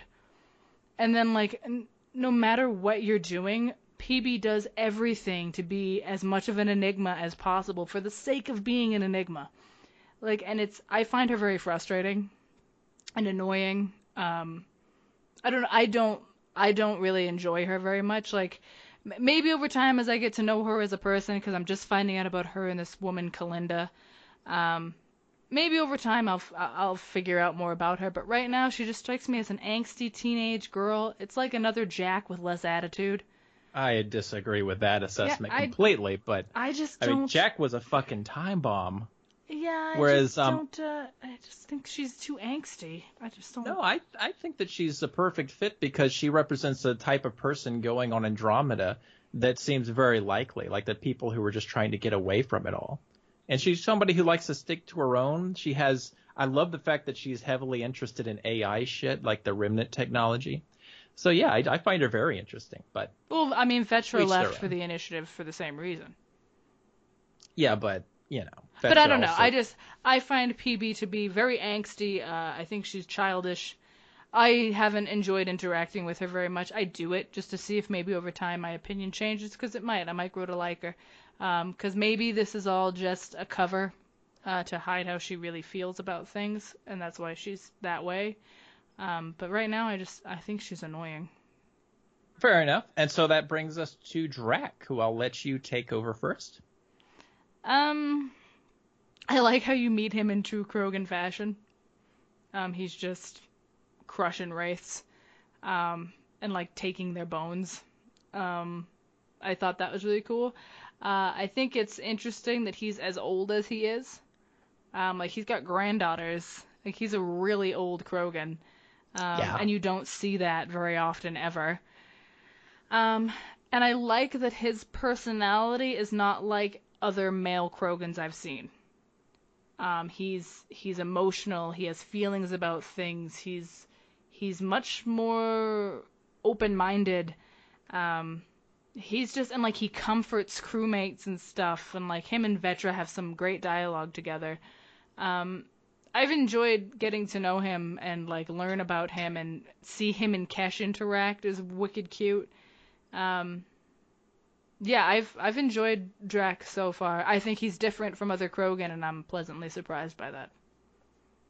Yeah, I obviously love Drac. He was one of the characters I was looking forward to having on the crew the most. And my only real complaint so far is that he does not appear to be a romanceable option.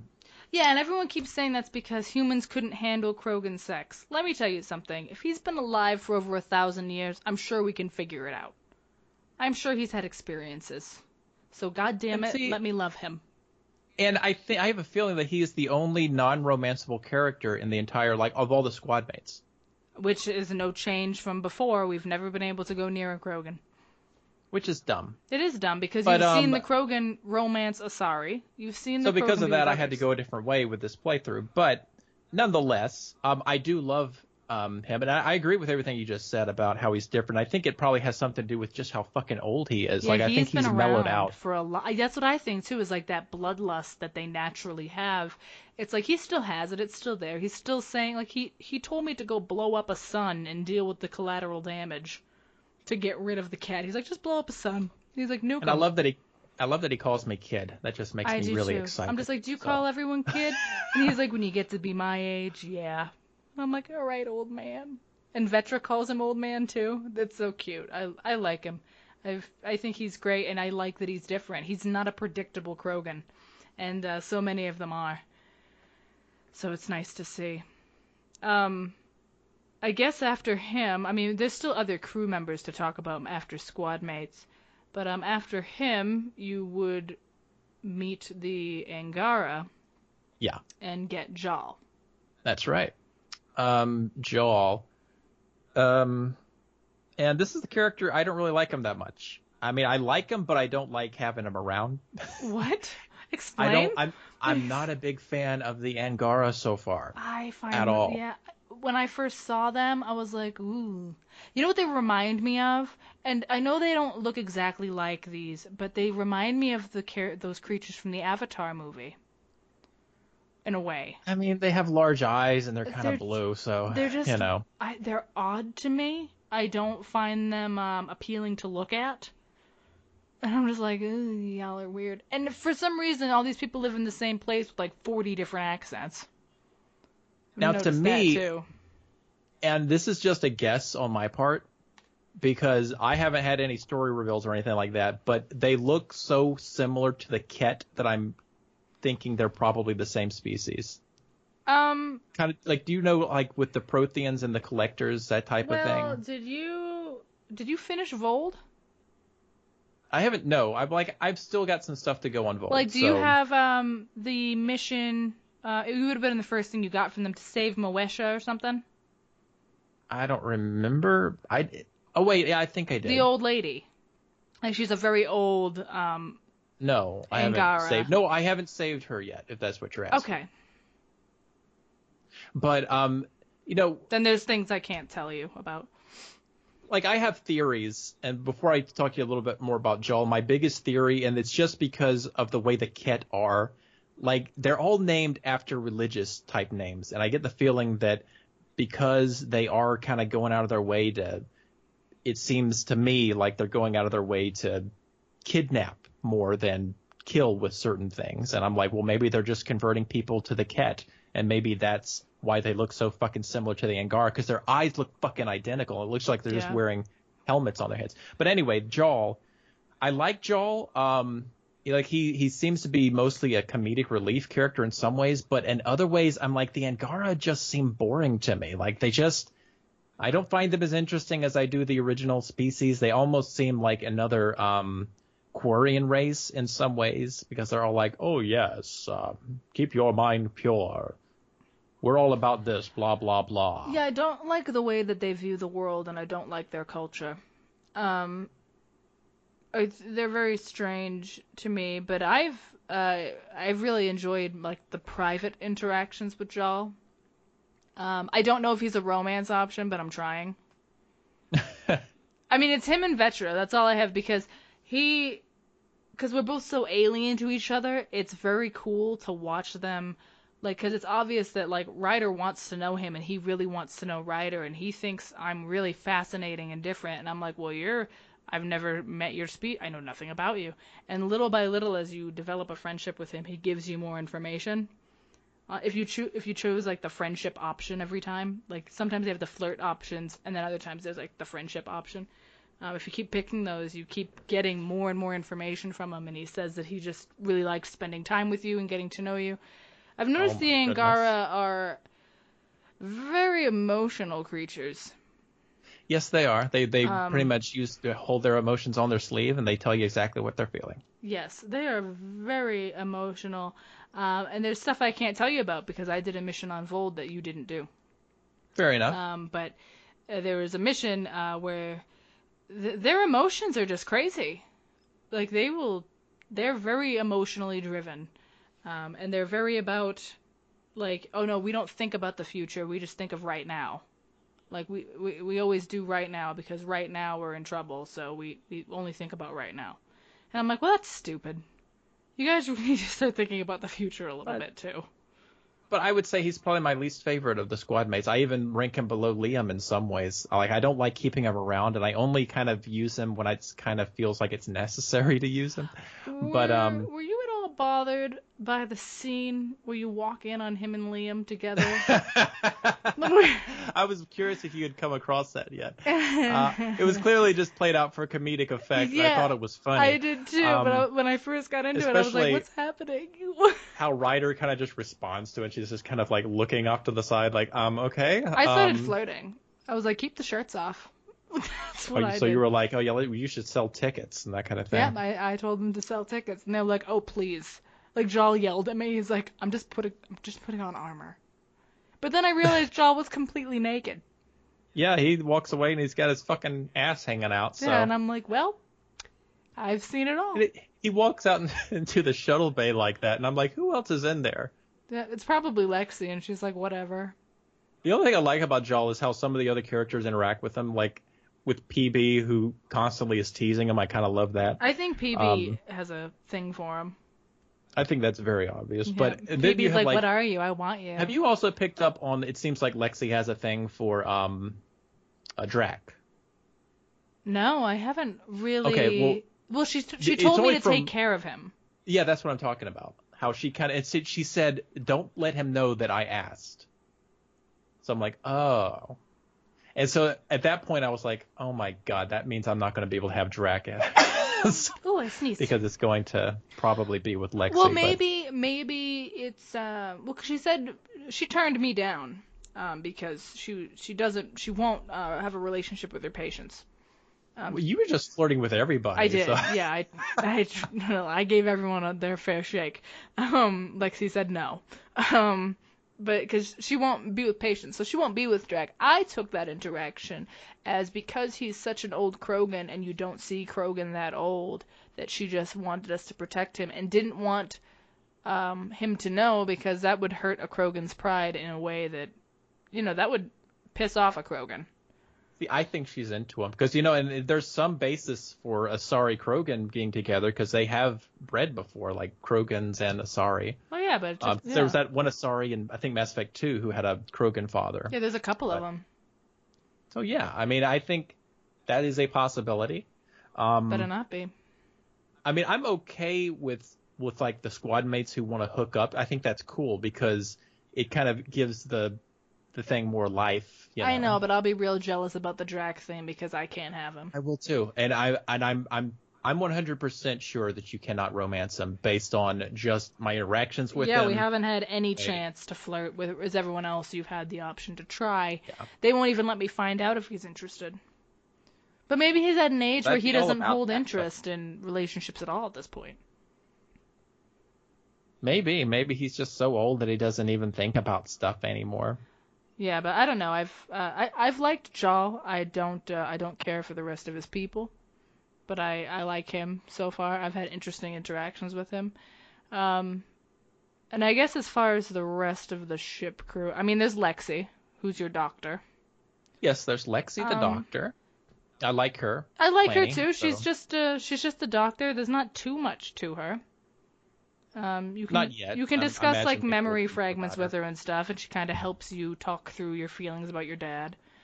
I love the pilot. I think he is just the coolest thing since sliced bread over here. I don't know how I feel about him yet. I love him. I think he's hilarious. I just think it's great having a Solarian pilot. I just think it's cool. Yeah. I'm okay with Kahlo. I don't feel one way or the other about him just yet. I have an aversion to Suvi. I figured you would. Why? And why? Like that's such an. You're just like I know. Based on my interactions with her, Have you flirted with her?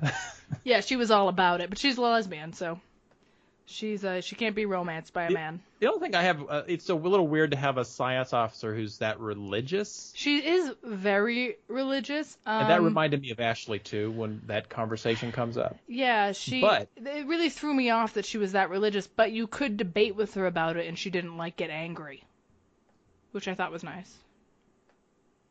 Yeah, I know. And I was kind of like, you know what, you're welcome to your beliefs, whatever. You can be your own person on this crew, but you're not going to convince me of jack shit, so... And so we just kind of agreed to disagree, and we went away happy, so it was fine. But I was fine with her after that point. The moment when I decided that I just can't deal with Suvi is when she got. I walked in on her and Lexi having a medical discussion, and I haven't heard that one yet. Oh, can I share it with you? No, I want to be surprised. Okay. Basically, I just found out that Suvi has a habit that I can't understand or comprehend. And I literally stopped everything in the stream and was like, I don't understand this woman. I'm done. I was just like, I can't do it. And I suppose that brings us to Gil. Yes, Gil, the engineer smartass. Yep, who I can't romance.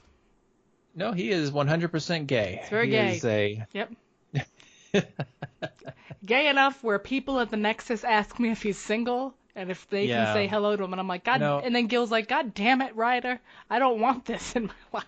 And this is as good a time to bring this up as any, but and it's one of the reasons why I always am an advocate for player sexual romances, because once again the gay characters are getting shafted, and that is that you have Gil and then you have this other character who I haven't even met yet. Neither one of them are squad mates.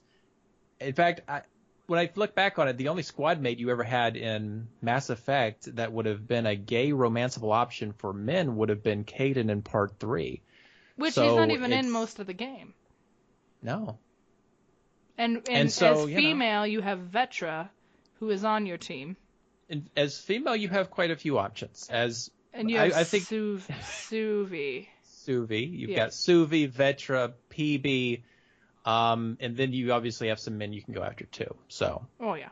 But just speaking about the gay options there, so that's already 2 lesbian options that you would have as squad mates. And so that's just weird to me that they were like, oh, you know what, we'll give you Gil and we'll give you this other guy. Now I like Gil, but he kind of gets on my nerves too. So yeah, I've enjoyed the interactions I've had with him, playing poker and stuff and chatting with him. Fun. Like he's an okay guy. I don't know. He's just not serious enough. He's just a little. Yeah, he's very aloof. Yes, he is. I'm like, can I have a real conversation with you at any point in time? And he always is constantly fighting with the pilot, which is also kind of funny. Yeah, then when you ask them both about it, they're just like, oh no, it's fine. It's like, oh, this is a symbiotic relationship, and we need this to be what it is. But as much as it pains me to utter these words, this is one area where Mass Effect could learn something from Dragon Age. Oh God. And having better romanceable options is what I was going to say. But outside of that, I don't really have any complaints in that area. I'm not even playing a male character on this playthrough, so who the fuck cares? But yeah, so that takes us through, I think, our entire ship crew that I can think of, except for Sam, who we've neglected to talk about. Oh, Sam, I like Sam. Who doesn't like Sam? Is such a better AI than EDI. Yes, he is. Like, I'm sorry, but EDI is fucking... Sam is where it's at. Sam is what an AI, I believe, should be. If you have an unshackled AI, it would be like Sam. And Sam's great. I love how he develops opinions, and he shares, like, how interacting with you and seeing what you're going through affects him. He's like, I now understand what this is, and I feel horrible about it. Like, you watch him learn and grow. It's like... It's amazing. I've loved being with Sam and seeing how he processes things. It's cool watching an AI take shape. And I mean, I agree with you, because I love AI characters in any type of science fiction, but I think out of all the Mass Effect AI, with the exception of Legion, he is definitely the coolest. And yeah, I like him a lot. I like the fact that they integrated him as well as they did. I like the fact that he gives us a canonical reason for having menu screens, and switching between different loadouts and stuff now makes canonical sense, because now there's an actual story reason for doing it through the use of Sam.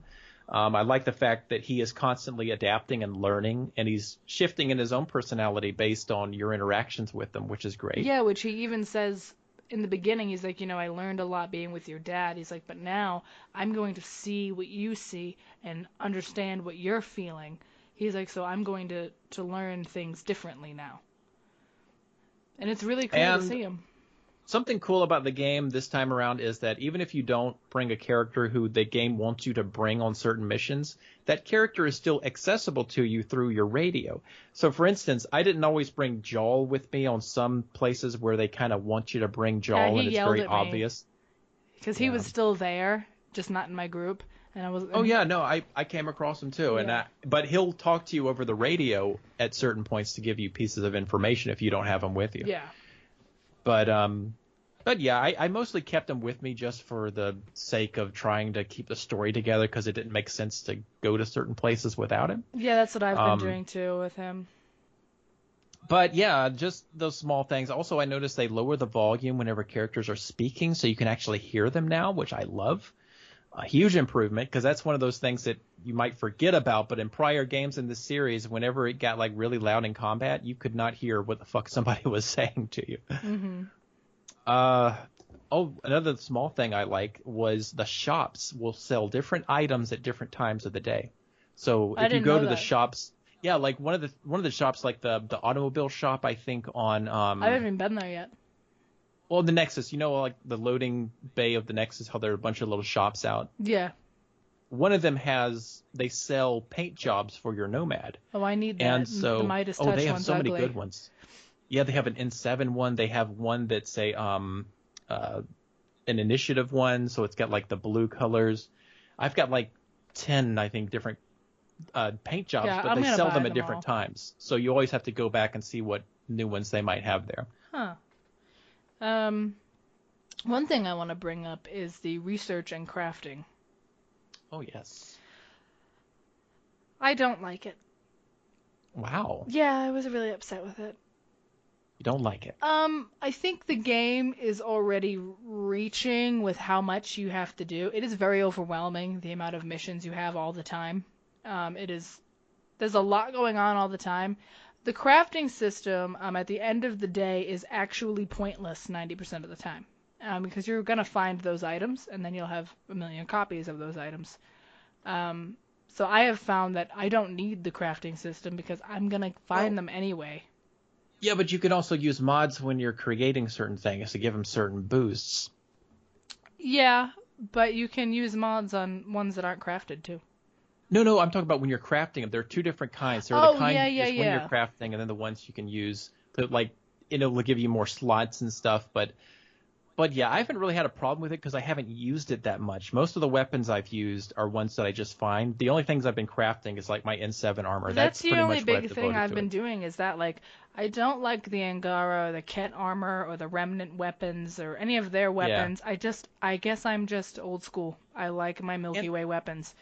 Why do we only have those two fucking options for casual outfits? I mean, I went with the scarf and jacket. I did too. Yeah, it's the nicer one. And I colored it black and yellow. Oh, I did black and green. Well, I figured you'd go green. Yeah, I like my green. My armor's black and like burnt orange though. It's very nice. There you go. But yeah, the crafting system, I don't see a purpose for it really. I had to use it for like one of Liam's missions. That's really the only time I've actually had to go in there and do something. So I was just kind of disappointed with the crafting system because it just isn't. I don't like the way it's set up. It looks overcomplicated to me, and it's just a lot of the shit in there you're never gonna use. Like, I don't know. It seems like a bit much. I don't like any of the weapons and armor for the other races or other groups. I just like my Milky Way stuff, I guess. I'm just not a fan. One thing I do like is I like the strike team missions. I have not done any multiplayer yet, but I've enjoyed sending them out and getting those little crates back and stuff, and being able to check in and see how my people have leveled and whether or not they've failed. I've enjoyed that, and the AVP system is okay too. A lot of the things I haven't really seen as beneficial yet, but well, some of them are. Like some of them. I got the inventory one. That one I wanted. I got that one. There's one that'll give you a 10% bonus on XP. Yeah, I got that one, and I got the one for minerals, so I had more of those coming in. Yeah, I have all of those, and I think there's another one that I have. I've already forgotten which ones I have. I think I have like 4. Yeah, I only have 3. At this point I have 4. So I don't remember exactly. Most of them I think I got through combat. Oh, I think I leveled up not the AVP, but the credits from multiplayer. Even though I haven't played it yet, I was like, you know what? Whenever I play these, I'll probably want the extra credits. So I went ahead and leveled up those. Yeah. Yeah, because I know I will do multiplayer. I just haven't yet. But I feel like the game reached in a lot of different directions to do a lot of things. And it really is an overwhelming amount of stuff. When you're looking through your missions and stuff, like additional tasks, the ally missions, there's a lot going on. Oh, well, I wanted to mention that too because, in my opinion, this game handles that better than Inquisition did. Yeah. And maybe that's why I feel like it's an improvement. I have But nothing to love base Like, it off of. For me, I'm not angry about it. I just find that when I'm looking at my missions sometimes, I get really overwhelmed. And I'm like, I don't know what to do. Like, I don't know where to start. well, I usually just focus on one thing at a time. I don't even think about the other stuff. I'm just like Yeah, focused I on just whatever go I'm doing. planet side and do everything I can. And then I'm Because like, there's what's some left? stuff. Now, let me ask you this: I'm going to try to ask this in a non-spoilery way, but what is the largest enemy you have faced, like The in architect. size? The architect. So you have fought the I've architect. I've done everything on Eos except destroy the Kett base. Because I think the architect was that first time where I started to learn how challenging the combat can be, and it took me a long time, but I figured out how to do it. So it's I kind of died like, oh, once to that fight, and then I was like, okay, I know what he's doing now, and it's well, just my a lot problem of was dodging.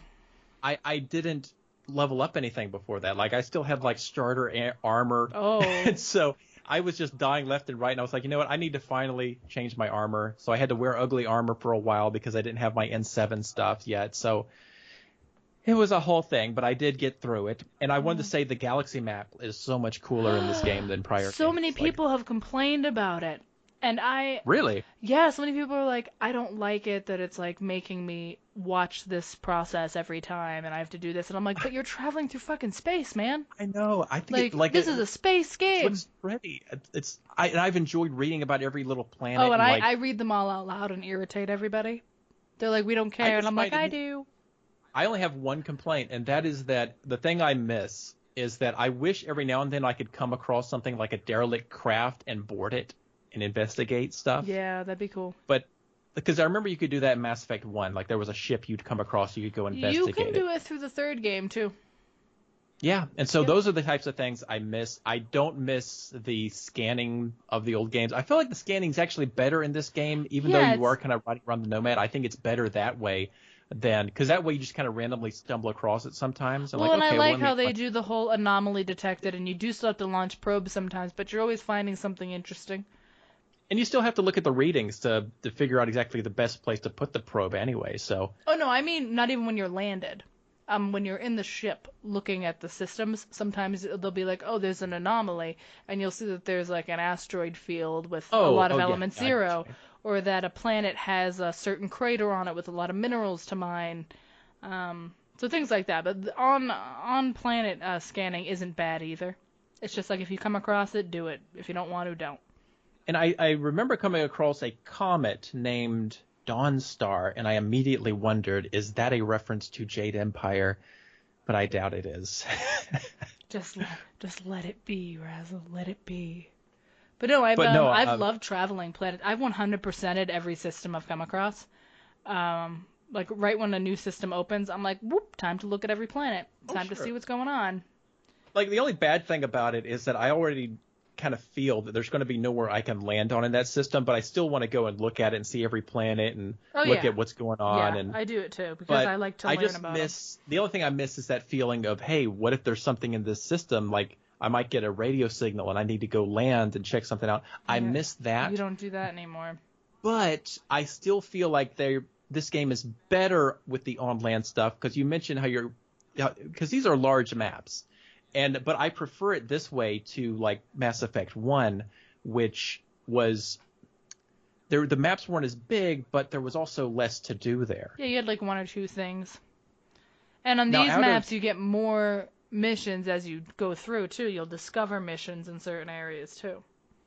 Now, so far, my favorite planet has been Eos. I love the look of Eos. I've loved walking around the sand and watching my little footprints in the sand. Yeah. I think that's been my favorite planet. Well, I think they're all gorgeous and they all have their own nice Yeah, things. Aya's been really pretty. I mean, I haven't been able to go around Aya, but from what I've seen, I'm like, wow, this place looks like it'll be fun to explore. Which one's Aya? The city that the Angara live in. Oh, I haven't been able yes. to go Yes, in okay. it, but like, you know, from what I got to see, I was like, wow, this place looks really cool. And I just can't wait to be let in to go around and really explore it.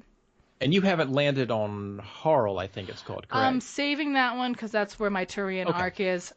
So fair I'm enough. I waiting. won't talk about that one. Yeah, I've been doing it planet by planet, so I'm trying to finish Vold, and I really don't like Vold, but that's because I don't like the snow. I like the planet. I think it's interesting that it's different, and they've all No, got I different agree. environments, but I don't like I'm not blinding I'm not a fan snow. of I that. don't want to be stuck in a blizzard all the time, but But there's some cool stuff there, I have to admit. Like Yeah, whenever there you get is. on the ice and those little things that are underneath the ice that are kind of moving around. Have Yeah, you and seen then those? I like how the vehicle gets all slip slidey all over the Yeah. place.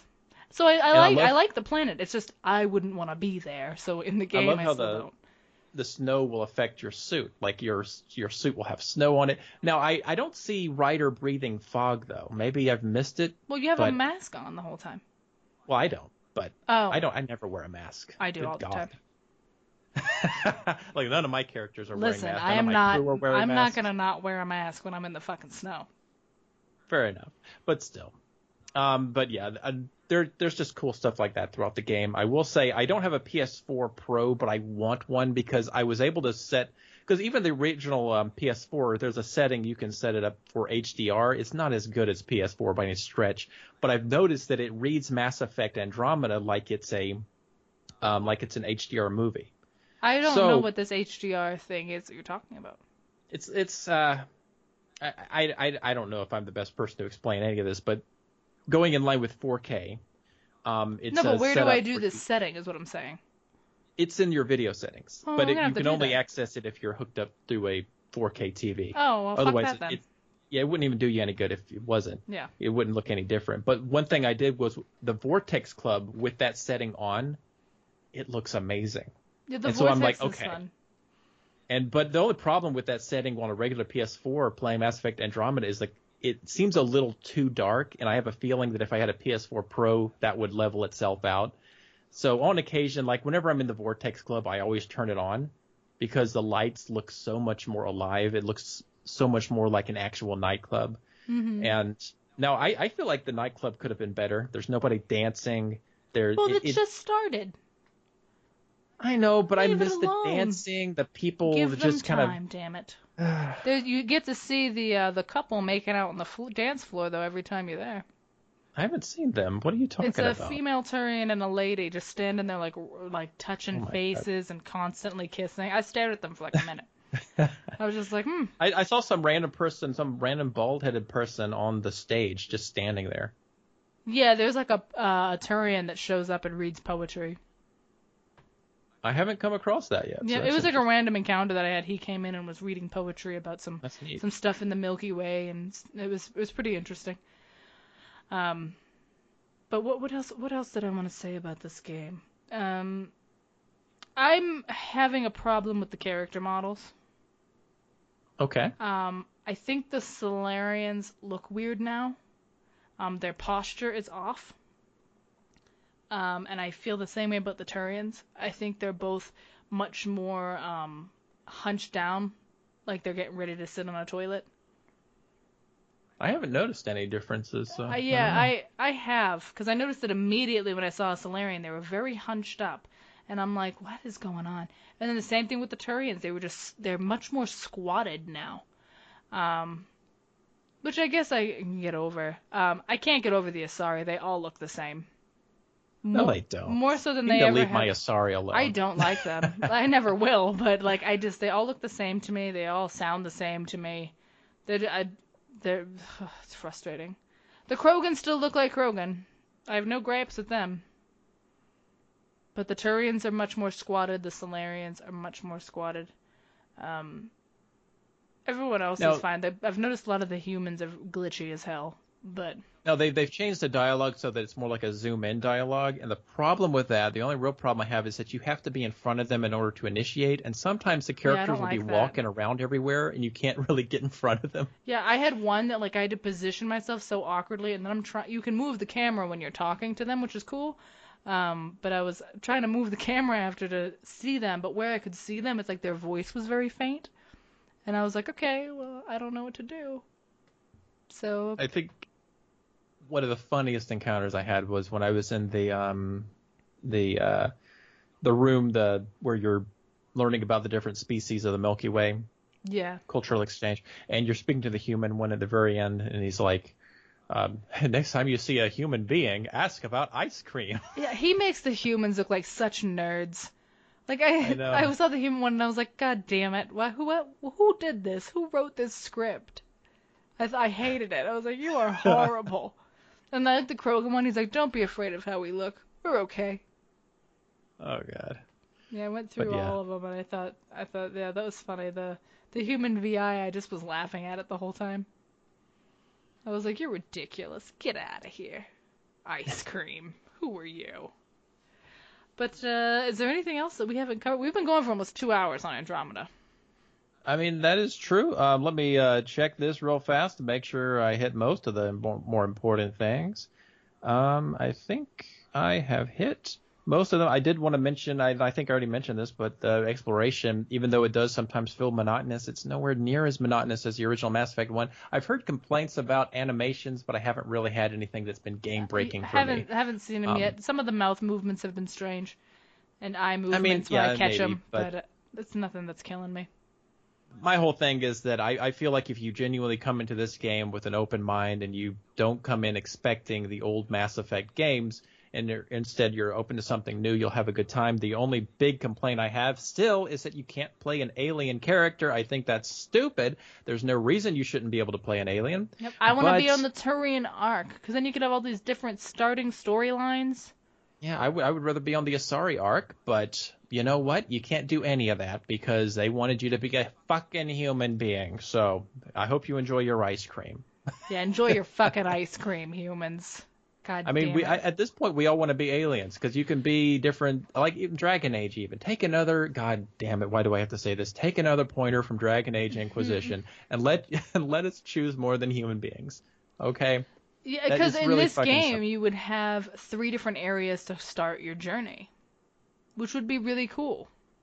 Yeah, and you can make them really quick storylines and then just jump off from that into whatever's going on. Right. No problem, because most of the time you're interacting with the Nexus instead of the Hyperion anyway, so. Yeah, the Hyperion you're never really on anymore after you get it there. And I just think that would be cool. Like you could have the same storyline, but just a different character experience and different side characters that you meet early on.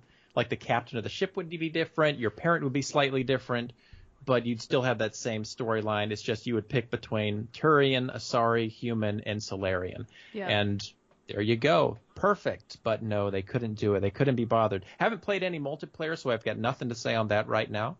And I guess for now that's about it.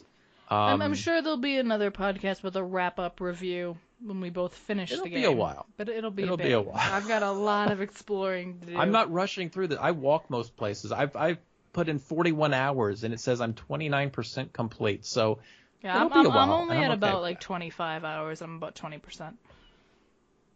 Wow, you got to start walking. Just walk. Listen, I'm a runner. I fast travel everywhere. I just got to soak it in. Like I just love walking around the bases and looking at all the little details and just hearing the sounds and just, I don't know, I get really lost in it. And it's refreshing. So I will say this, BioWare, by and large, at this point, now I haven't finished the game yet, but so far, I'm really impressed with it. I'm happy with it. I'm satisfied with it. And I'm hoping that it stays that way throughout, and I would look forward to more, not Dragon Age, God forbid, more Mass Effect games. And hopefully we can get rid of Dragon Age and just replace it with more Mass Effect games. How about that? Yeah, like if they keep, if this keeps up, I'm praying the story keeps going in a good direction, and that it develops a lot more. But I'm enjoying it. Even at this point, I've just loved everything I'm doing. I've got little issues with certain things, but they don't change how much fun I'm having exploring and getting to know all the people I'm with and going around the Nexus, getting all these strange new missions and seeing places unlock over time. It's been a lot of fun. It definitely exceeded my expectations. I would agree. Well, I guess this was long. I'm sorry, but you guys knew this was coming, so it's here.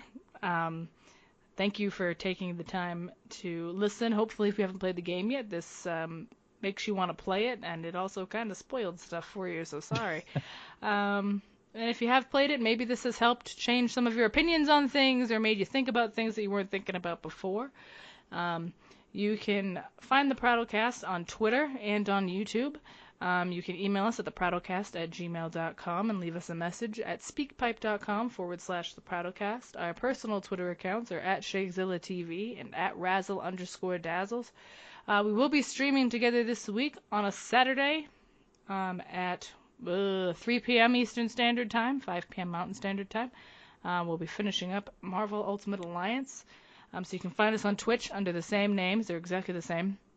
We also have a Patreon page where you can donate to support the podcast and our streams. Everything and anything goes towards making all of this better. You also get perks for donating. I